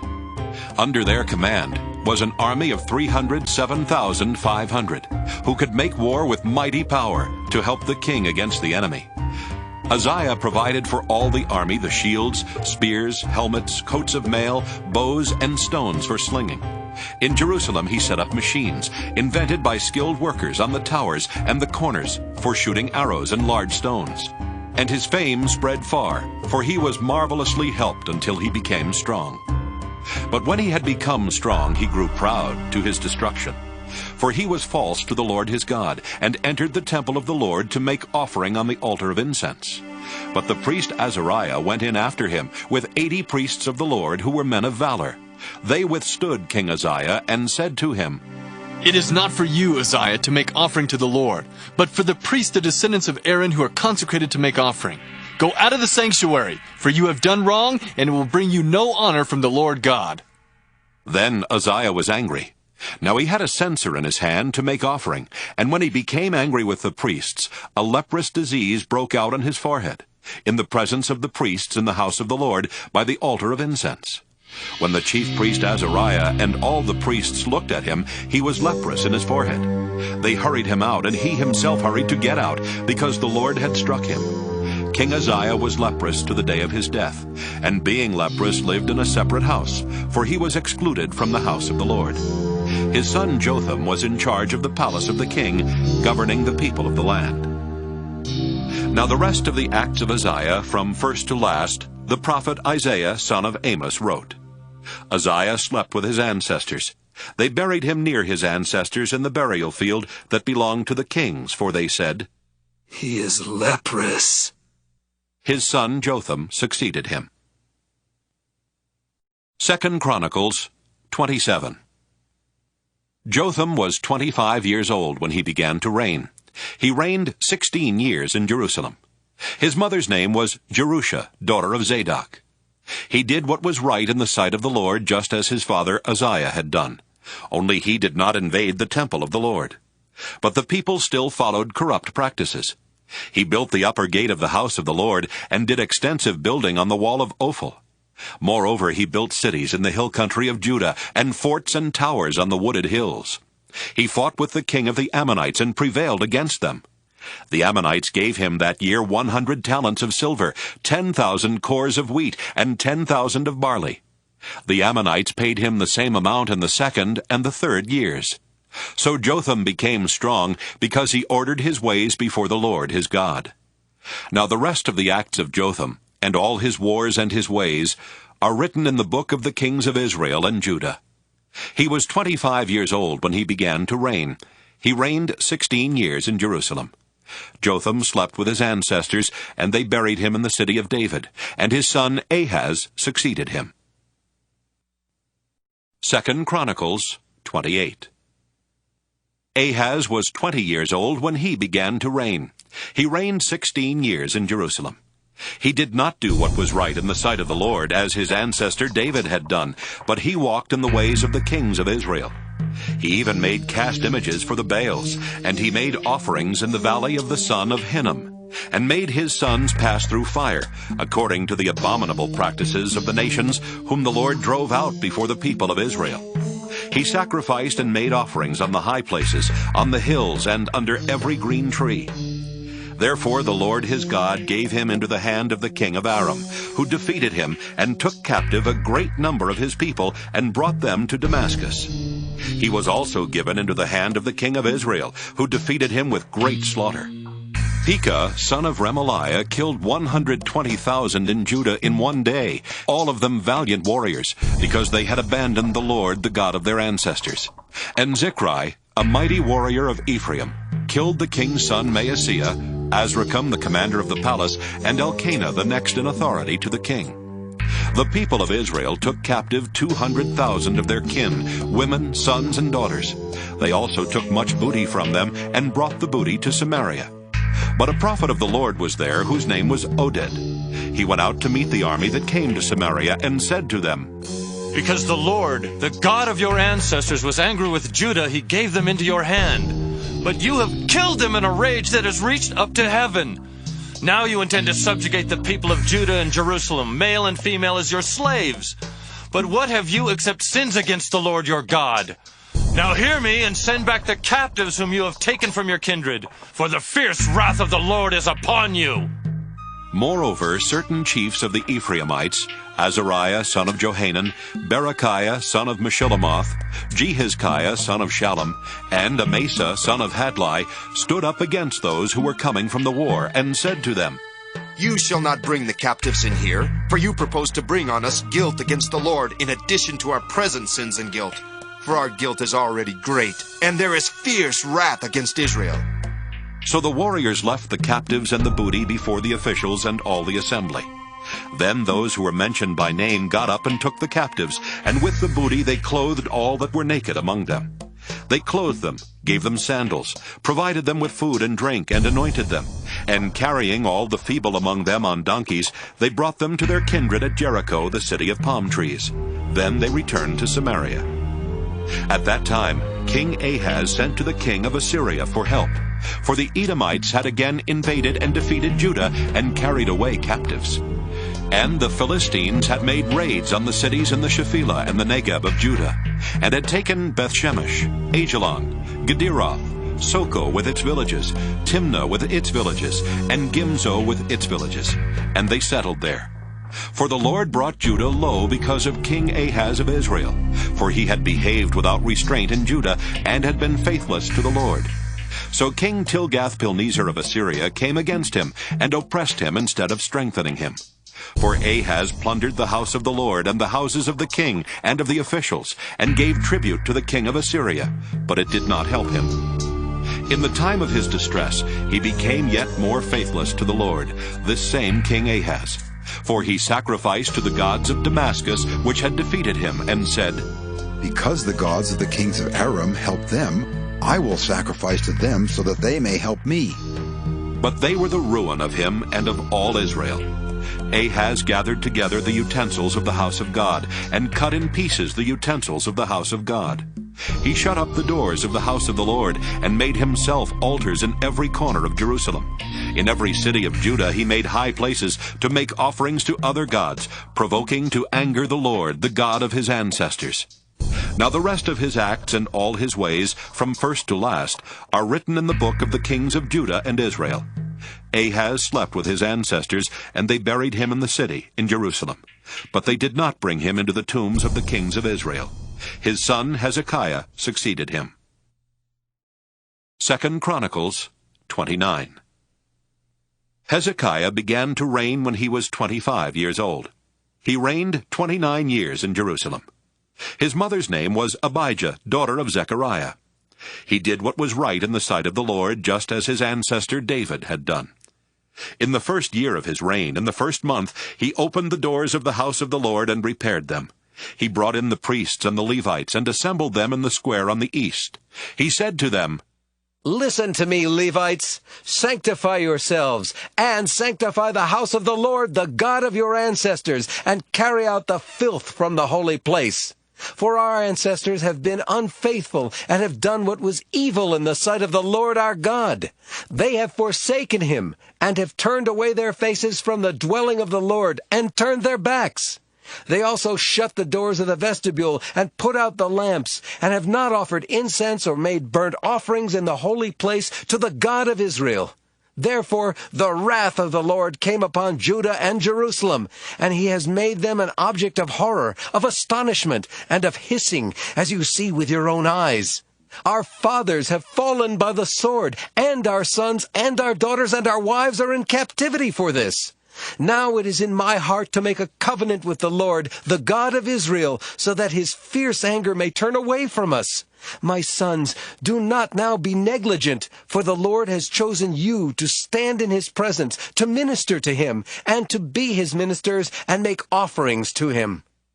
Then the Levites arose, Mahath son of Amasai, and Joel son of Azariah, of the sons of the Kohathites, and of the sons of Merari, Kish son of Abdi, and Azariah son of Jehalelel, and of the Gershonites, Joah son of Zimmah, and Eden son of Joah, and of the sons of Elizaphan, Shimri and Jeuel, and of the sons of Asaph, Zechariah and Mattaniah, and of the sons of Heman, Jehuel and Shimei, and of the sons of Jeduthun, Shemaiah and Uzziel. They gathered their brothers, sanctified themselves, and went in as the king had commanded by the words of the Lord, to cleanse the house of the Lord. The priests went into the inner part of the house of the Lord to cleanse it, and they brought out all the unclean things that they found in the temple of the Lord into the court of the house of the Lord. And the Levites took them and carried them out to the Wadi Kidron. They began to sanctify on the first day of the first month, and on the 8th day of the month they came to the vestibule of the Lord. Then for 8 days they sanctified the house of the Lord, and on the 16th day of the first month they finished. Then they went inside to King Hezekiah and said, We have cleansed all the house of the Lord, the altar of burnt offering and all its utensils, and the table for the rows of bread and all its utensils, all the utensils that King Ahaz repudiated during his reign when he was faithless. We have made ready and sanctified. See, they are in front of the altar of the Lord. Then King Hezekiah rose early, assembled the officials of the city, and went up to the house of the Lord. They brought 7 bulls, 7 rams, 7 lambs, and 7 male goats for a sin offering for the kingdom, and for the sanctuary, and for Judah. He commanded the priests, the descendants of Aaron, to offer them on the altar of the Lord. So they slaughtered the bulls, and the priests received the blood and dashed it against the altar. They slaughtered the rams, and their blood was dashed against the altar. They also slaughtered the lambs, and their blood was dashed against the altar. Then the male goats for the sin offering were brought to the king and the assembly. They laid their hands on them, and the priests slaughtered them, and made a sin offering with their blood at the altar, to make atonement for all Israel. For the king commanded that the burnt offering and the sin offering should be made for all Israel.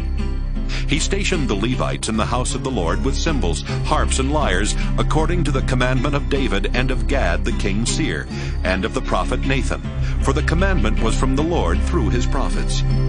The Levites stood with the instruments of David, and the priests with the trumpets. Then Hezekiah commanded that the burnt offering be offered on the altar. When the burnt offering began, the song to the Lord began also, and the trumpets accompanied by the instruments of King David of Israel. The whole assembly worshipped, the singers sang, and the trumpeters sounded. All this continued until the burnt offering was finished. When the offering was finished, the king and all who were present with him bowed down and worshipped. King Hezekiah and the officials commanded the Levites to sing praises to the Lord with the words of David and of the seer Asaph. They sang praises with gladness, and they bowed down and worshipped. Then Hezekiah said, You have now consecrated yourselves to the Lord. Come near, bring sacrifices and thank offerings to the house of the Lord. The assembly brought sacrifices and thank offerings, and all who were of a willing heart brought burnt offerings. The number of the burnt offerings that the assembly brought was 70 bulls, 100 rams, and 200 lambs. All these were for a burnt offering to the Lord. The consecrated offerings were 600 bulls and 3,000 sheep. But the priests were too few and could not skin all the burnt offerings. So until other priests had sanctified themselves, their kindred, the Levites, helped them until the work was finished. For the Levites were more conscientious than the priests in sanctifying themselves. Besides the great number of burnt offerings, there was the fat of the offerings of well-being, and there were the drink offerings for the burnt offerings. Thus the service of the house of the Lord was restored. And Hezekiah and all the people rejoiced because of what God had done for the people, for the thing had come about suddenly. 2 Chronicles 30. Hezekiah sent word to all Israel and Judah, and wrote letters also to Ephraim and Manasseh, that they should come to the house of the Lord at Jerusalem to keep the Passover to the Lord the God of Israel. For the king and his officials and all the assembly in Jerusalem had taken counsel to keep the Passover in the 2nd month. For they could not keep it at its proper time, because the priests had not sanctified themselves in sufficient number, nor had the people assembled in Jerusalem. The plan seemed right to the king and all the assembly. So they decreed to make a proclamation throughout all Israel, from Beersheba to Dan, that the people should come and keep the Passover to the Lord the God of Israel at Jerusalem. For they had not kept it in great numbers as prescribed. So couriers went throughout all Israel and Judah with letters from the king and his officials, as the king had commanded, saying, O people of Israel, return to the Lord, the God of Abraham, Isaac, and Israel, so that he may turn again to the remnant of you who have escaped from the hand of the kings of Assyria. Do not be like your ancestors and your kindred, who were faithless to the Lord God of their ancestors, so that he made them a desolation, as you see. Do not now be stiff-necked as your ancestors were, but yield yourselves to the Lord and come to his sanctuary, which he has sanctified forever, and serve the Lord your God, so that his fierce anger may turn away from you. For as you return to the Lord, your kindred and your children will find compassion with their captors, and return to this land. For the Lord your God is gracious and merciful, and will not turn away his face from you, if you return to him. So the couriers went from city to city through the country of Ephraim and Manasseh, and as far as Zebulun. But they laughed them to scorn and mocked them. Only a few from Asher, Manasseh, and Zebulun humbled themselves and came to Jerusalem. The hand of God was also on Judah to give them one heart to do what the king and the officials commanded by the word of the Lord. Many people came together in Jerusalem to keep the festival of unleavened bread in the 2nd month, a very large assembly. They set to work and removed the altars that were in Jerusalem, and all the altars for offering incense they took away and threw into the Wadi Kidron. They slaughtered the Passover lamb on the 14th day of the 2nd month. The priests and the Levites were ashamed, and they sanctified themselves and brought burnt offerings into the house of the Lord. They took their accustomed posts according to the law of Moses the man of God. The priests dashed the blood that they received from the hands of the Levites, for there were many in the assembly who had not sanctified themselves. Therefore the Levites had to slaughter the Passover lamb for everyone who was not clean, to make it holy to the Lord. For a multitude of the people, many of them from Ephraim, Manasseh, Issachar, and Zebulun, had not cleansed themselves, yet they ate the Passover otherwise than as prescribed. But Hezekiah prayed for them, saying, The good Lord pardon all who set their hearts to seek God, the Lord, the God of their ancestors, even though not in accordance with the sanctuary's rules of cleanness. The Lord heard Hezekiah and healed the people. The people of Israel who were present at Jerusalem kept the festival of unleavened bread 7 days with great gladness. And the Levites and the priests praised the Lord day by day, accompanied by loud instruments for the Lord. Hezekiah spoke encouragingly to all the Levites, who showed good skill in the service of the Lord. So the people ate the food of the festival for 7 days, sacrificing offerings of well-being and giving thanks to the Lord, the God of their ancestors. Then the whole assembly agreed together to keep the festival for another 7 days.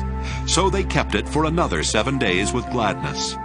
For King Hezekiah of Judah gave the assembly 1,000 bulls and 7,000 sheep for offerings, and the officials gave the assembly 1,000 bulls and 10,000 sheep. The priests sanctified themselves in great numbers. The whole assembly of Judah, the priests and the Levites, and the whole assembly that came out of Israel, and the resident aliens who came out of the land of Israel, and the resident aliens who lived in Judah, rejoiced.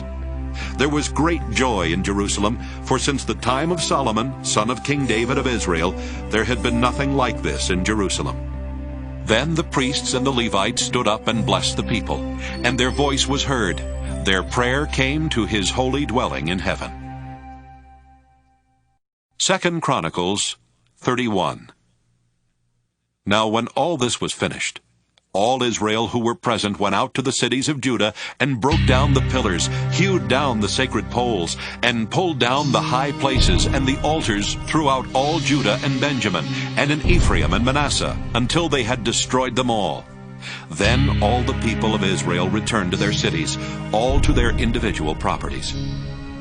Hezekiah appointed the divisions of the priests and of the Levites, division by division, everyone according to his service, the priests and the Levites for burnt offerings and offerings of well-being, to minister in the gates of the camp of the Lord, and to give thanks and praise.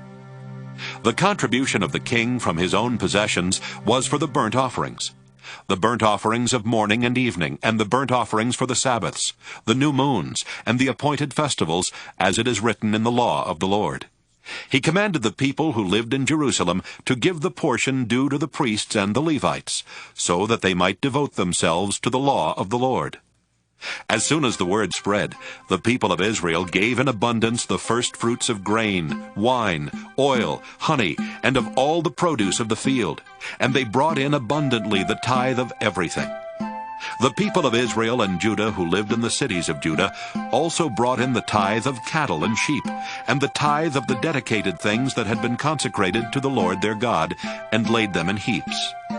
In the 3rd month they began to pile up the heaps, and finished them in the 7th month. When Hezekiah and the officials came and saw the heaps, they blessed the Lord and his people Israel. Hezekiah questioned the priests and the Levites about the heaps. The chief priest Azariah, who was of the house of Zadok, answered him, "Since they began to bring the contributions into the house of the Lord, we have had enough to eat and have plenty to spare. For the Lord has blessed his people, so that we have this great supply left over." Then Hezekiah commanded them to prepare store chambers in the house of the Lord, and they prepared them.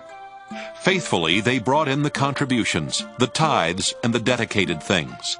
The chief officer in charge of them was Conaniah the Levite, with his brother Shimei as second, while Jehiel, Azaziah, Nahath, Asahel, Jeremoth, Jozabad, Eliel, Ismachiah, Mahath, and Benaiah were overseers assisting Conaniah and his brother Shimei, by the appointment of King Hezekiah and of Azariah the chief officer of the house of God.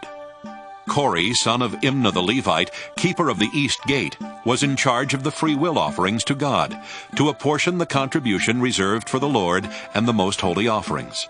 Eden, Miniamin, Jeshua, Shemaiah, Amariah, and Shechaniah were faithfully assisting him in the cities of the priests, to distribute the portions to their kindred, old and young alike, by divisions, except those enrolled by genealogy, males from 3 years old and upwards, all who entered the house of the Lord, as the duty of each day required, for their service according to their offices, by their divisions. The enrollment of the priests was according to their ancestral houses. That of the Levites from 20 years old and upwards was according to their offices, by their divisions. The priests were enrolled with all their little children, their wives, their sons and their daughters, the whole multitude, for they were faithful in keeping themselves holy. And for the descendants of Aaron, the priests who were in the fields of common land belonging to their towns, town by town, the people designated by name were to distribute portions to every male among the priests, and to everyone among the Levites who was enrolled. Hezekiah did this throughout all Judah. He did what was good and right and faithful before the Lord his God. And every work that he undertook in the service of the house of God, and in accordance with the law and the commandments to seek his God, he did with all his heart, and he prospered. 2 Chronicles 32.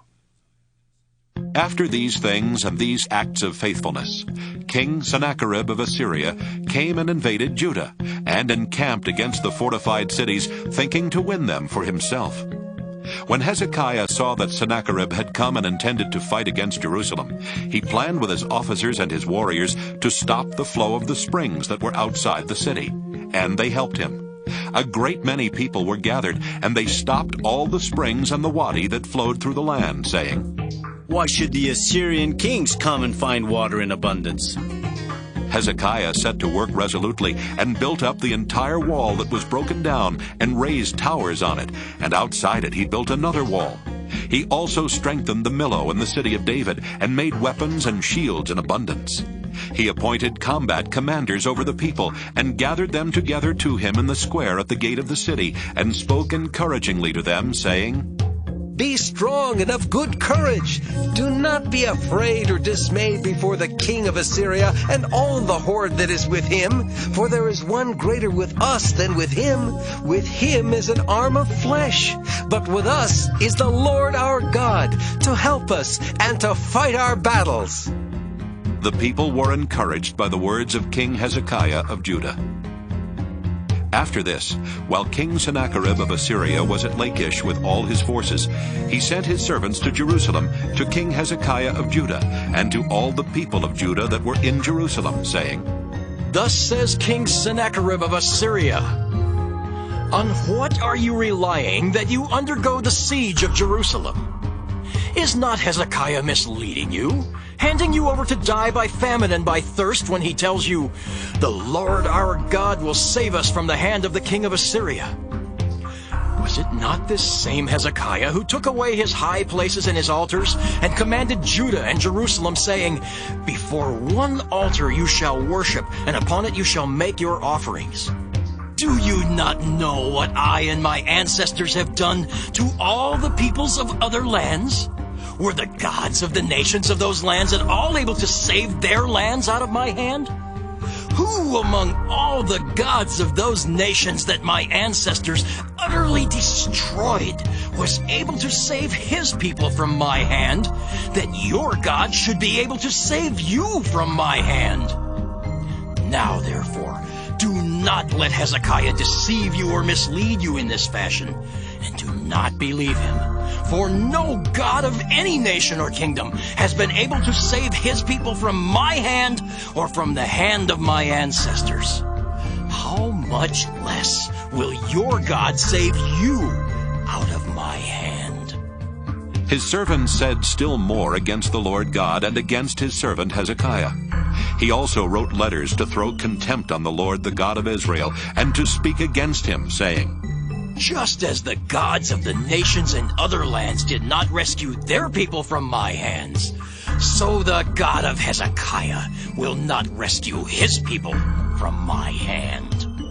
They shouted it with a loud voice in the language of Judah to the people of Jerusalem, who were on the wall, to frighten and terrify them in order that they might take the city.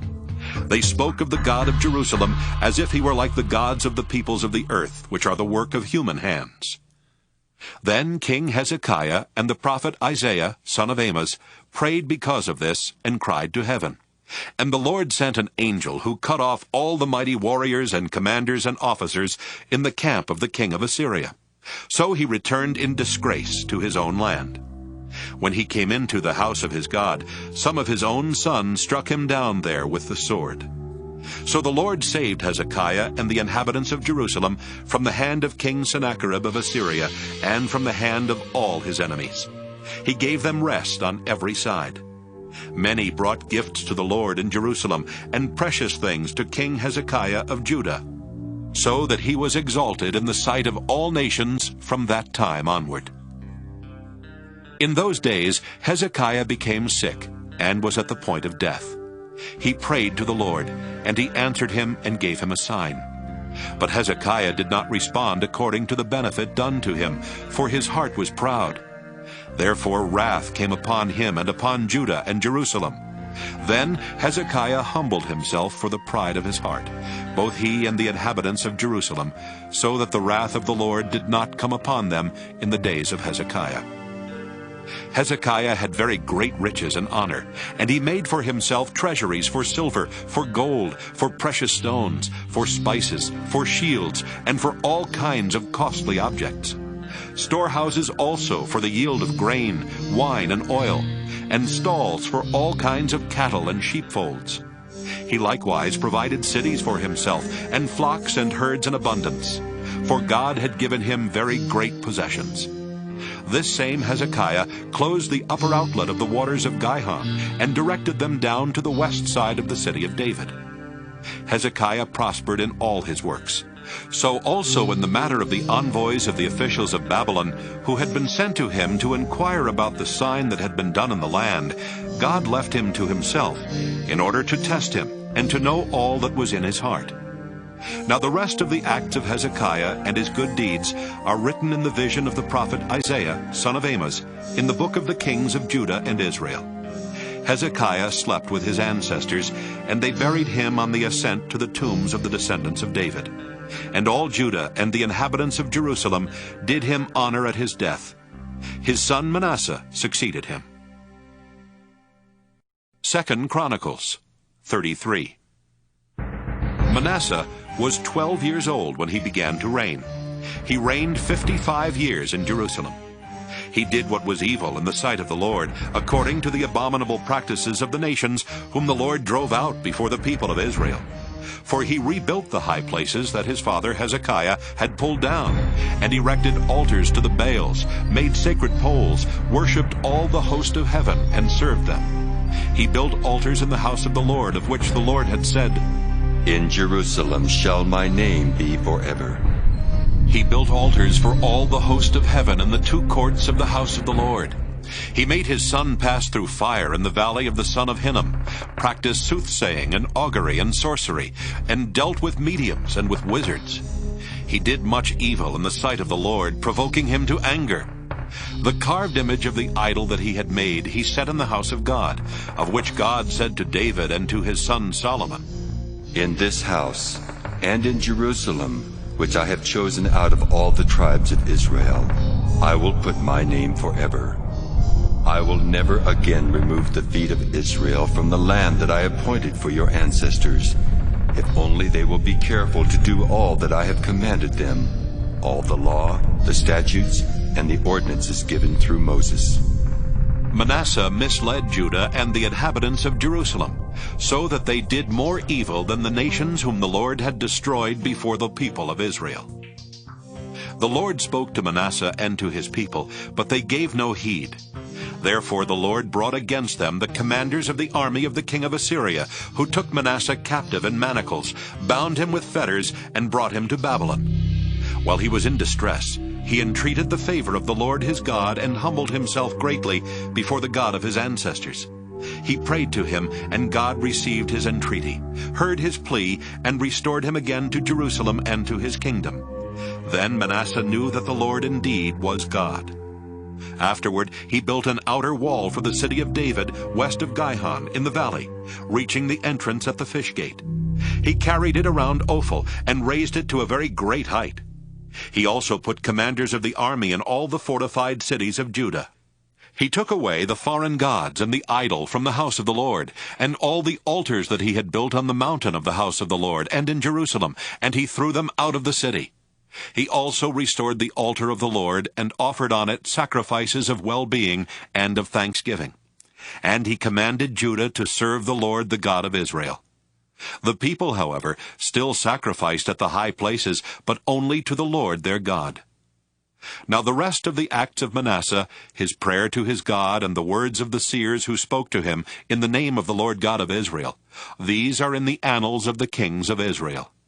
His prayer, and how God received his entreaty, all his sin and his faithlessness, the sites on which he built high places, and set up the sacred poles and the images, before he humbled himself, these are written in the records of the seers. So Manasseh slept with his ancestors, and they buried him in his house. His son Amon succeeded him. Amon was 22 years old when he began to reign. He reigned 2 years in Jerusalem. He did what was evil in the sight of the Lord, as his father Manasseh had done. Amon sacrificed to all the images that his father Manasseh had made, and served them. He did not humble himself before the Lord, as his father Manasseh had humbled himself, but this Amon incurred more and more guilt. His servants conspired against him, and killed him in his house. But the people of the land killed all those who had conspired against King Amon, and the people of the land made his son Josiah king to succeed him. 2 Chronicles 34. Josiah was 8 years old when he began to reign. He reigned 31 years in Jerusalem. He did what was right in the sight of the Lord, and walked in the ways of his ancestor David. He did not turn aside to the right or to the left. For in the 8th year of his reign, while he was still a boy, he began to seek the God of his ancestor David. And in the 12th year he began to purge Judah and Jerusalem of the high places, the sacred poles, and the carved and the cast images. In his presence they pulled down the altars of the Baals. He demolished the incense altars that stood above them. He broke down the sacred poles and the carved and the cast images. He made dust of them, and scattered it over the graves of those who had sacrificed to them. He also burned the bones of the priests on their altars, and purged Judah and Jerusalem. In the towns of Manasseh, Ephraim, and Simeon, and as far as Naphtali, in their ruins all around, he broke down the altars, beat the sacred poles and the images into powder, and demolished all the incense altars throughout all the land of Israel. Then he returned to Jerusalem. In the 18th year of his reign, when he had purged the land and the house, he sent Shaphan son of Azariah, Maaseiah the governor of the city, and Joah son of Joahaz the recorder, to repair the house of the Lord his God. They came to the high priest Hilkiah, and delivered the money that had been brought into the house of God, which the Levites, the keepers of the threshold, had collected from Manasseh and Ephraim, and from all the remnant of Israel, and from all Judah and Benjamin, and from the inhabitants of Jerusalem. They delivered it to the workers who had the oversight of the house of the Lord, and the workers who were working in the house of the Lord gave it for repairing and restoring the house. They gave it to the carpenters and the builders to buy quarried stone, and timber for binders, and beams for the buildings that the kings of Judah had let go to ruin. The people did the work faithfully. Over them were appointed the Levites Jahath and Obadiah, of the sons of Merari, along with Zechariah and Meshullam, of the sons of the Kohathites, to have oversight. Other Levites, all skillful with instruments of music, were over the burden-bearers and directed all who did work in every kind of service. And some of the Levites were scribes and officials and gatekeepers. While they were bringing out the money that had been brought into the house of the Lord, the priest Hilkiah found the book of the law of the Lord given through Moses. Hilkiah said to the secretary Shaphan, "I have found the book of the law in the house of the Lord." And Hilkiah gave the book to Shaphan. Shaphan brought the book to the king, and further reported to the king, "All that was committed to your servants they are doing. They have emptied out the money that was found in the house of the Lord, and have delivered it into the hand of the overseers and the workers." The secretary Shaphan informed the king, "The priest Hilkiah has given me a book." Shaphan then read it aloud to the king. When the king heard the words of the law, he tore his clothes. Then the king commanded Hilkiah, Ahikam son of Shaphan, Abdon son of Micah, the secretary Shaphan, and the king's servant Azariah, "Go, inquire of the Lord for me, and for those who are left in Israel and in Judah, concerning the words of the book that has been found. For the wrath of the Lord that is poured out on us is great, because our ancestors did not keep the word of the Lord, to act in accordance with all that is written in this book." So Hilkiah and those whom the king had sent went to the prophet Huldah, the wife of Shallum, son of Takath, son of Hazra, keeper of the wardrobe, who lived in Jerusalem in the second quarter, and spoke to her to that effect. She declared to them, "Thus says the Lord, the God of Israel, tell the man who sent you to me, thus says the Lord, I will indeed bring disaster upon this place and upon its inhabitants. All the curses that are written in the book that was read before the king of Judah. Because they have forsaken me and have made offerings to other gods, so that they have provoked me to anger with all the works of their hands, my wrath will be poured out on this place and will not be quenched. But as to the king of Judah, who sent you to inquire of the Lord, thus shall you say to him, Thus says the Lord, the God of Israel, regarding the words that you have heard. Because your heart was penitent, and you humbled yourself before God, when you heard his words against this place and its inhabitants. And you have humbled yourself before me, and have torn your clothes and wept before me. I also have heard you, says the Lord. I will gather you to your ancestors, and you shall be gathered to your grave in peace. Your eyes shall not see all the disaster that I will bring on this place and its inhabitants." They took the message back to the king. Then the king sent word and gathered together all the elders of Judah and Jerusalem. The king went up to the house of the Lord with all the people of Judah, the inhabitants of Jerusalem, the priests and the Levites, all the people both great and small. He read in their hearing all the words of the book of the covenant that had been found in the house of the Lord. The king stood in his place and made a covenant before the Lord, to follow the Lord, keeping his commandments, his decrees, and his statutes, with all his heart and all his soul, to perform the words of the covenant that were written in this book.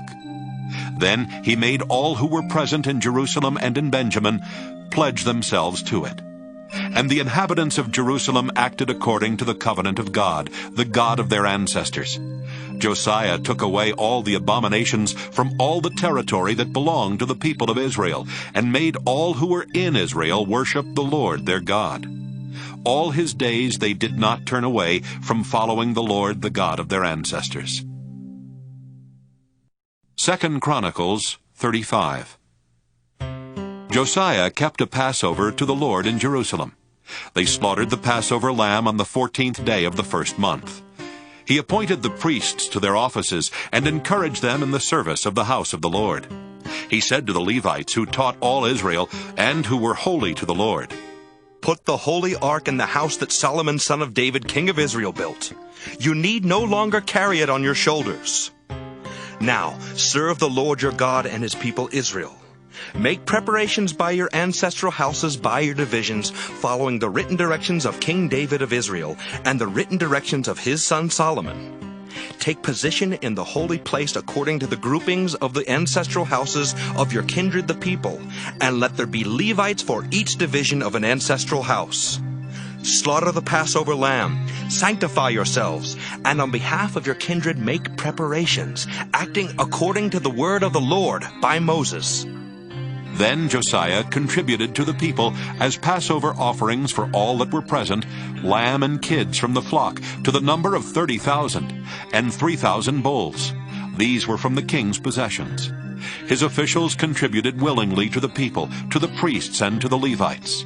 Hilkiah, Zechariah, and Jehiel, the chief officers of the house of God, gave to the priests for the Passover offerings 2,600 lambs and kids, and 300 bulls. Conaniah also, and his brothers Shemaiah and Nathanael, and Hashabiah and Jeiel, and Jozabad, the chiefs of the Levites, gave to the Levites for the Passover offerings 5,000 lambs and kids, and 500 bulls. When the service had been prepared for, the priests stood in their place, and the Levites in their divisions according to the king's command. They slaughtered the Passover lamb, and the priests dashed the blood that they received from them, while the Levites did the skinning. They set aside the burnt offerings so that they might distribute them according to the groupings of the ancestral houses of the people, to offer to the Lord, as it is written in the book of Moses. And they did the same with the bulls. They roasted the Passover lamb with fire according to the ordinance, and they boiled the holy offerings in pots, in cauldrons, and in pans, and carried them quickly to all the people. Afterward they made preparations for themselves and for the priests, because the priests, the descendants of Aaron, were occupied in offering the burnt offerings and the fat parts until night. So the Levites made preparations for themselves and for the priests, the descendants of Aaron. The singers, the descendants of Asaph, were in their place according to the command of David, and Asaph and Heman and the king's seer Jeduthun. The gatekeepers were at each gate. They did not need to interrupt their service, for their kindred the Levites made preparations for them. So all the service of the Lord was prepared that day to keep the Passover and to offer burnt offerings on the altar of the Lord, according to the command of King Josiah. The people of Israel who were present kept the Passover at that time, and the festival of unleavened bread 7 days. No Passover like it had been kept in Israel since the days of the prophet Samuel.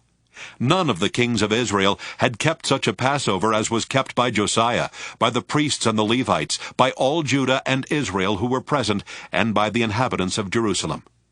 In the 18th year of the reign of Josiah, this Passover was kept. After all this, when Josiah had set the temple in order, King Necho of Egypt went up to fight at Carchemish on the Euphrates, and Josiah went out against him. But Necho sent envoys to him, saying, "What have I to do with you, King of Judah? I am not coming against you today, but against the house with which I am at war, and God has commanded me to hurry. Cease opposing God, who is with me, so that he will not destroy you." But Josiah would not turn away from him, but disguised himself in order to fight with him. He did not listen to the words of Necho from the mouth of God, but joined battle in the plain of Megiddo. The archers shot King Josiah, and the king said to his servants, "Take me away, for I am badly wounded." So his servants took him out of the chariot and carried him in his second chariot, and brought him to Jerusalem. There he died, and was buried in the tombs of his ancestors. All Judah and Jerusalem mourned for Josiah. Jeremiah also uttered a lament for Josiah, and all the singing men and singing women have spoken of Josiah in their laments to this day. They made these a custom in Israel. They are recorded in the laments.